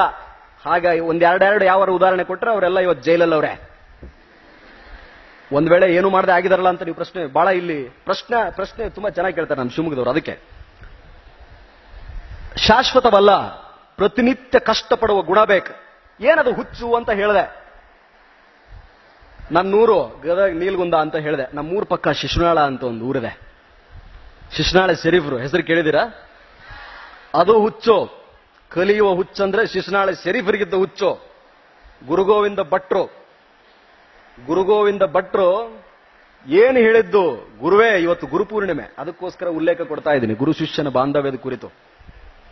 ಗುರು ಶಿಷ್ಯನ ಬಾಂಧವ್ಯ. ಯಾಕಂದ್ರೆ ಬಹಳಷ್ಟು ಜನ PUC ಹುಡುಗರೆಲ್ಲ ಒಂದ್ ವೇಳೆ ಲೇಡಿ ಟೀಚರ್ ಇದ್ರೆ, ಏನ್ ಮೇಡಮ್ ಒಂದೇ ಸಾರಿ ಹಾಕೊಂಡ್ ಬರ್ತೀರಾ, ಪದೇ ಪದೇ ಸಾರಿ ಇನ್ನೊಂದಿಲ್ವಾ ಅಂತ ಪ್ರಶ್ನೆ ಮಾಡುವ ಮನೋಭಾವ ಇವತ್ತಿನ ವಿದ್ಯಾರ್ಥಿಗಳಲ್ಲಿದೆ. ಅದು ತಪ್ಪು ಅಂತ ಹೇಳ್ತಾ ಇದ್ದೀನಿ. ಶಿಷ್ಯ ಶರೀಫನಿಗೆ ಗುರು ಗೋವಿಂದ ಭಟ್ರು ಅಂತಂದ್ರೆ ಅವನೇ ಭಗವಂತ. ನನಗೆ ಹೇಗೆ ಸ್ವಾಮಿ ನಿರ್ಭಯಾನಂದ ಸರಸ್ವತಿಯವರೋ ಹಾಗೆ ಜನಿವಾರ ಇಲ್ಲ ಅಂತ ಹೇಳಿ ಅವನನ್ನ ಅಸಮಾನತೆ ಮಾಡ್ಲಿಕ್ಕೆ ಹೋದಾಗ, ಬೇಕಾದ್ರೆ ಯಾರಾದ್ರೂ ಮೊಬೈಲ್ ಬಹಳ ಜನ ಯೂಸ್ ಮಾಡ್ತಿರ್ತೀರ, ಶಿಶ್ನಾಳ ಶರೀಫ ಅಂತ ಹೊಡಿರಿ, ಬರುತ್ತೆ 1000 ತಪ್ಪು ಪದಗಳು ಬರುತ್ತೆ. ಬದುಕು ಬದಲಾಗ್ಲಿಕ್ಕೆ ನಮ್ಮ ಶಿಶ್ನಾಳ ಶರೀಫರು ಒಂದು ಪದ ಸಾಕು, ಸರಿಯಾಗಿ ಅರ್ಥೈಸಿಕೊಂಡದ್ದೇ ಆದಲ್ಲಿ. ಶಿಶ್ನಾಳ ಶರೀಫ ಅಲ್ಲೆಲ್ಲ ಆದ ತಕ್ಷಣ ಎಲ್ಲೇ ಹುಚ್ಚುಳ ಮಗನ ಬಾಯ್ಲೆ ಹೇಳಿದ್ರೆ ಅರ್ಥ ಆಗಲಿಲ್ಲ ನಿನಗ ಅಂತ ಹೇಳಿ ಜನಿವಾರ ಹಾಕಿಬಿಟ್ರು. ಜನಿವಾರ ಹಾಕಿದ ತಕ್ಷಣನೇ ಶಿಶ್ನಾಳ ಶರೀಫ್ ಒಂದು ಹಾಡು ಹಾಡಿಬಿಟ್ಟ, ಹಾಕಿದ ಜನಿವಾರವ ಅಂತ ಹೇಳಿ. ಅದನ್ನ ಕೇಳಿ ಒಂದ್ಸಾರಿ. ಕೊನೆಗೆ ಶಿಶ್ನಾಳ ಶರೀಫರು ಗುರುಗೋವಿಂದ ಭಟ್ರ ಅಂತ್ಯಕಾಲದಲ್ಲಿದ್ದಾಗ ಏನು ಗಳಿಸಿದಾನೆ ಗುರು ಅಂತ ಕೇಳಿದ್ರೆ ಅವರಿಗೆ ಕೆಮ್ಮಾಗಿರುತ್ತೆ. ಕೆಮ್ಮಿಯ ಕಫಾನ ಒಂದು ತೆಂಗಿನಕಾಯಿ ಚಿಪ್ಪಲ್ಲಿ ಇಟ್ಟಿರ್ತಾರೆ ಗುರುಗೋವಿಂದ ಭಟ್ರು. ಎಲ್ಲಾ ಶಿಷ್ಯರಿಗೂ ಕೂಡ ಏನ್ ಆಸ್ತಿ ಅಂದಾಗ ಇದೇ ನನ್ನ ಆಸ್ತಿ ಅಂತ ಕೇಳಿದಾಗ ಎಲ್ಲರೂ ನಿರಾಕರಿಸಿದಾಗ ಶಿಶ್ನಾಳ ಶರೀಫ ಬಂದು ಅಸಹ್ಯವೆನ್ನಿಸಬಹುದು ಇಂದಿನ ಯುವ ವಿದ್ಯಾರ್ಥಿಗಳಿಗೆ ಗುರು ಶಿಷ್ಯರ ಸಂಬಂಧವನ್ನ ಹೇಳ್ತಾ ಇದ್ದೀನಿ ನಾನು. ಆಯ್ತು ಗುರುವೇ ನಮ ಅಂತೇಳಿ ಶಿಶ್ನಾಳ ಶರೀಫ ಕುಡಿದ್ಬಿಟ್ಟ ಘಟಘಟ ಅಂತೇಳಿ. ಶಿಶ್ನಾಳ ಶರೀಫರು ಒಂದು ವೇಳೆ ಯಾವುದಾದ್ರೂ ಬೇರೆ ದೇಶದಲ್ಲಿ ಹುಟ್ಟುಬಿಟ್ಟಿದ್ರೆ ಅವನು ಇನ್ನೊಬ್ಬ ಯೇಸು ಕ್ರಿಸ್ತನನ್ನಾಗಿಸಿದ್ರೇನೋ ಜನ. ಯಾವುದೇ ರೀತಿಯಲ್ಲಿ ನಮ್ಮ ಶಿಶ್ನಾಳ ಶರೀಫರು ಕೊನೆ ಇಲ್ಲ. ಹಾಗೆ ಗುರು ಅನ್ನೋನ ನನಗೆ ಕಲಿಸಿದ ಗುರುಗಳಪ್ಪ. ನಮಗೆ ಇವತ್ತು ನಾನು ಹೇಳಿದ್ನಲ್ಲ, ಈ ಪ್ರಶ್ನೆಗಳು ನನಗೆ ಆರಂಭ ಆಗಿದ್ದು, ನರಗುಂದ ಬಾಬಾ ಸಾಹೇಬನಂತೆ ನನಗೆ ರೆಡಿ ಮಾಡಿದ್ದು, ಹೊಟ್ಟೆಯಲ್ಲಿ ಚಾಕು ಹಾಕಿದ್ರೆ ಯಾಕೆ ಸಾಯ್ತಾರೆ ಚೌಡಿ ಟೀಚರ್ ಅಂತ ಕೇಳಿದಾಗ ಸಮಾಧಾನದಿಂದ ನನಗೆ ಉತ್ತರ ಹೇಳಿದ್ದು ನನ್ನ ಗುರುಗಳು. ಗುರುಗಳಿಗೆ ಗೌರವ ಕೊಡಿ, ಅಧ್ಯಯನಶೀಲತೆಯ ಜೊತೆಗೆ ಆ ಹುಚ್ಚಿನ ಜೊತೆಗೆ. ಬೇಕಾದ್ರೆ ನೀವು ಒಂದ್ಸಾರಿ ಟೆಸ್ಟ್ ಮಾಡಿ, ಯಾವ ಶಿಕ್ಷಕರು ನಿಮ್ಗೆ ಅತಿ ಪ್ರಿಯವೋ ಅವರಲ್ಲಿ ಅತಿ ಹೆಚ್ಚು ಆ ಸಬ್ಜೆಕ್ಟ್ ಅಲ್ಲಿ ನಿಮ್ಗೆ ಅತಿ ಹೈಯೆಸ್ಟ್ ಮಾರ್ಕ್ಸ್ ಬಂದಿರುತ್ತೆ. ಯಾರನ್ನು ನೀವು ಕಂಡ್ರೆ ನಿಮ್ಗೆ ಆಗಲ್ವೋ ಅದರಲ್ಲಿ ನೀವು ಯಾವತ್ತು ಆವರೇಜ್ ಪರ್ಫಾರ್ಮೆನ್ಸ್ ಮಾಡ್ತಿರ್ತೀರಾ. ಹಾಗಾಗಿ ವಿದ್ಯಾರ್ಥಿಯ ಪ್ರಮುಖ ಲಕ್ಷಣ ಶಿಕ್ಷಣ. ಕಲಿಯುವುದೇ ಎಂದಾದಲ್ಲಿ ಗುರು ಹೇಗೆ ಇರಲಿ ಒಪ್ಪಿಕೊಳ್ಳಿ ಅವನನ್ನ. ನನಗ ಅವನು ದೇವರಪ್ಪ. ಅವನು ಪಾಠ ಮಾಡುವ ಸಂದರ್ಭದಲ್ಲಿ ನನಗೆ ಅವರ ಉಳಿದ ಲಕ್ಷಣಗಳನ್ನು ತೋರಲ್ಲ. ಅವನು ಹಾಗೆ ಮಾತಾಡ್ತಾರೆ, ಹೀಗೆ ಮಾತಾಡ್ತಾರೆ, ಅವರೆಲ್ಲ ಆ ಲಕ್ಷಣ ಸರಿ ಇಲ್ಲ, ಡ್ರೆಸ್ಸಿಂಗ್ ಮ್ಯಾನರ್ಸ್ ಸರಿ ಇಲ್ಲ ಅನ್ನುವುದನ್ನ ನಾನು ನೋಡಲ್ಲ.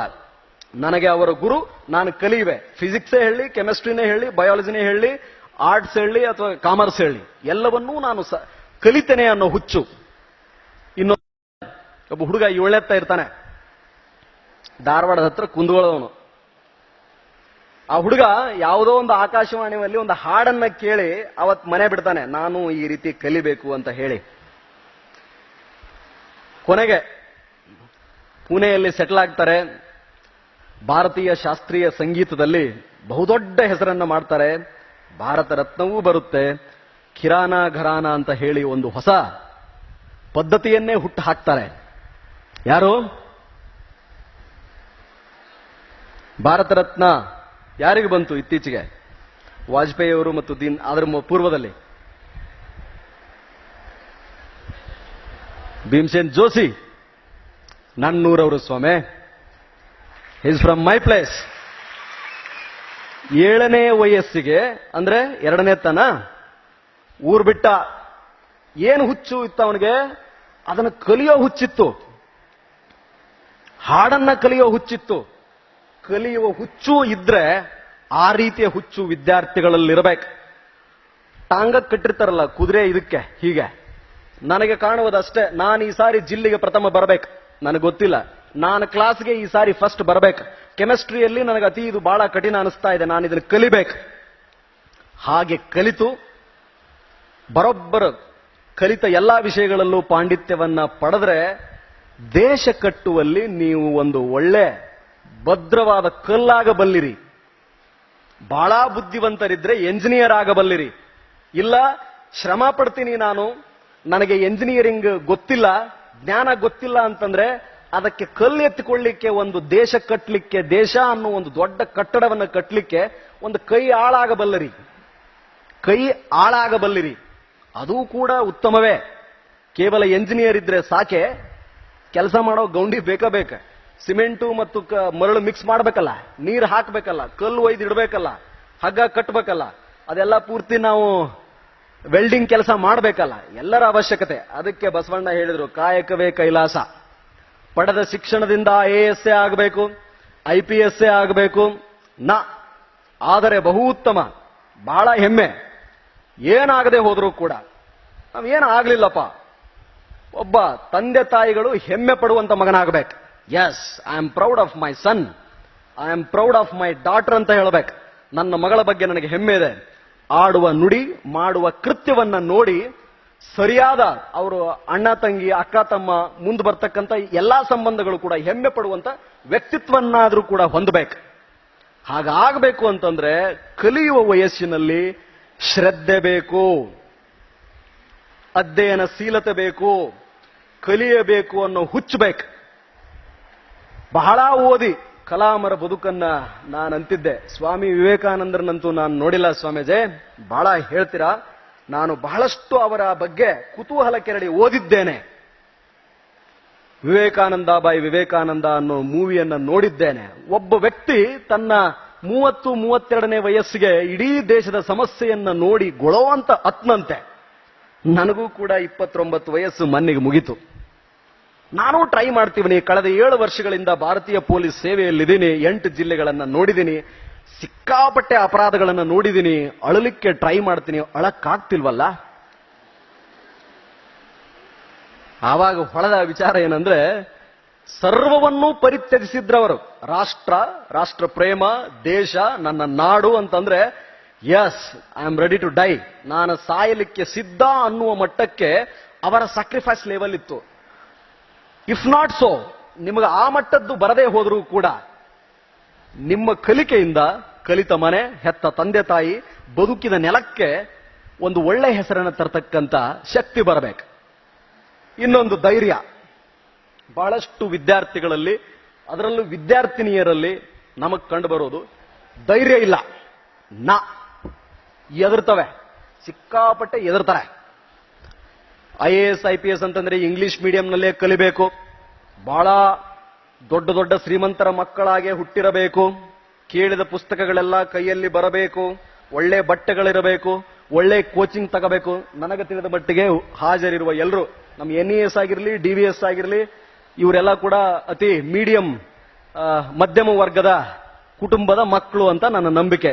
ಹೆಚ್ಚು ಕಡಿಮೆ ಬಹಳಷ್ಟು ಜನ ಎಲ್ಲರೂ ಕಷ್ಟಪಟ್ಟೆ ಬದುಕ್ತಾ ಇರೋರು, ತಂದೆ ತಾಯಿಗಳು ಅತಿ ಶ್ರೀಮಂತರೇನಲ್ಲ ಅನ್ನೋ ನಂಬಿಕೆ ನಂದು, ಅಲ್ವೇ?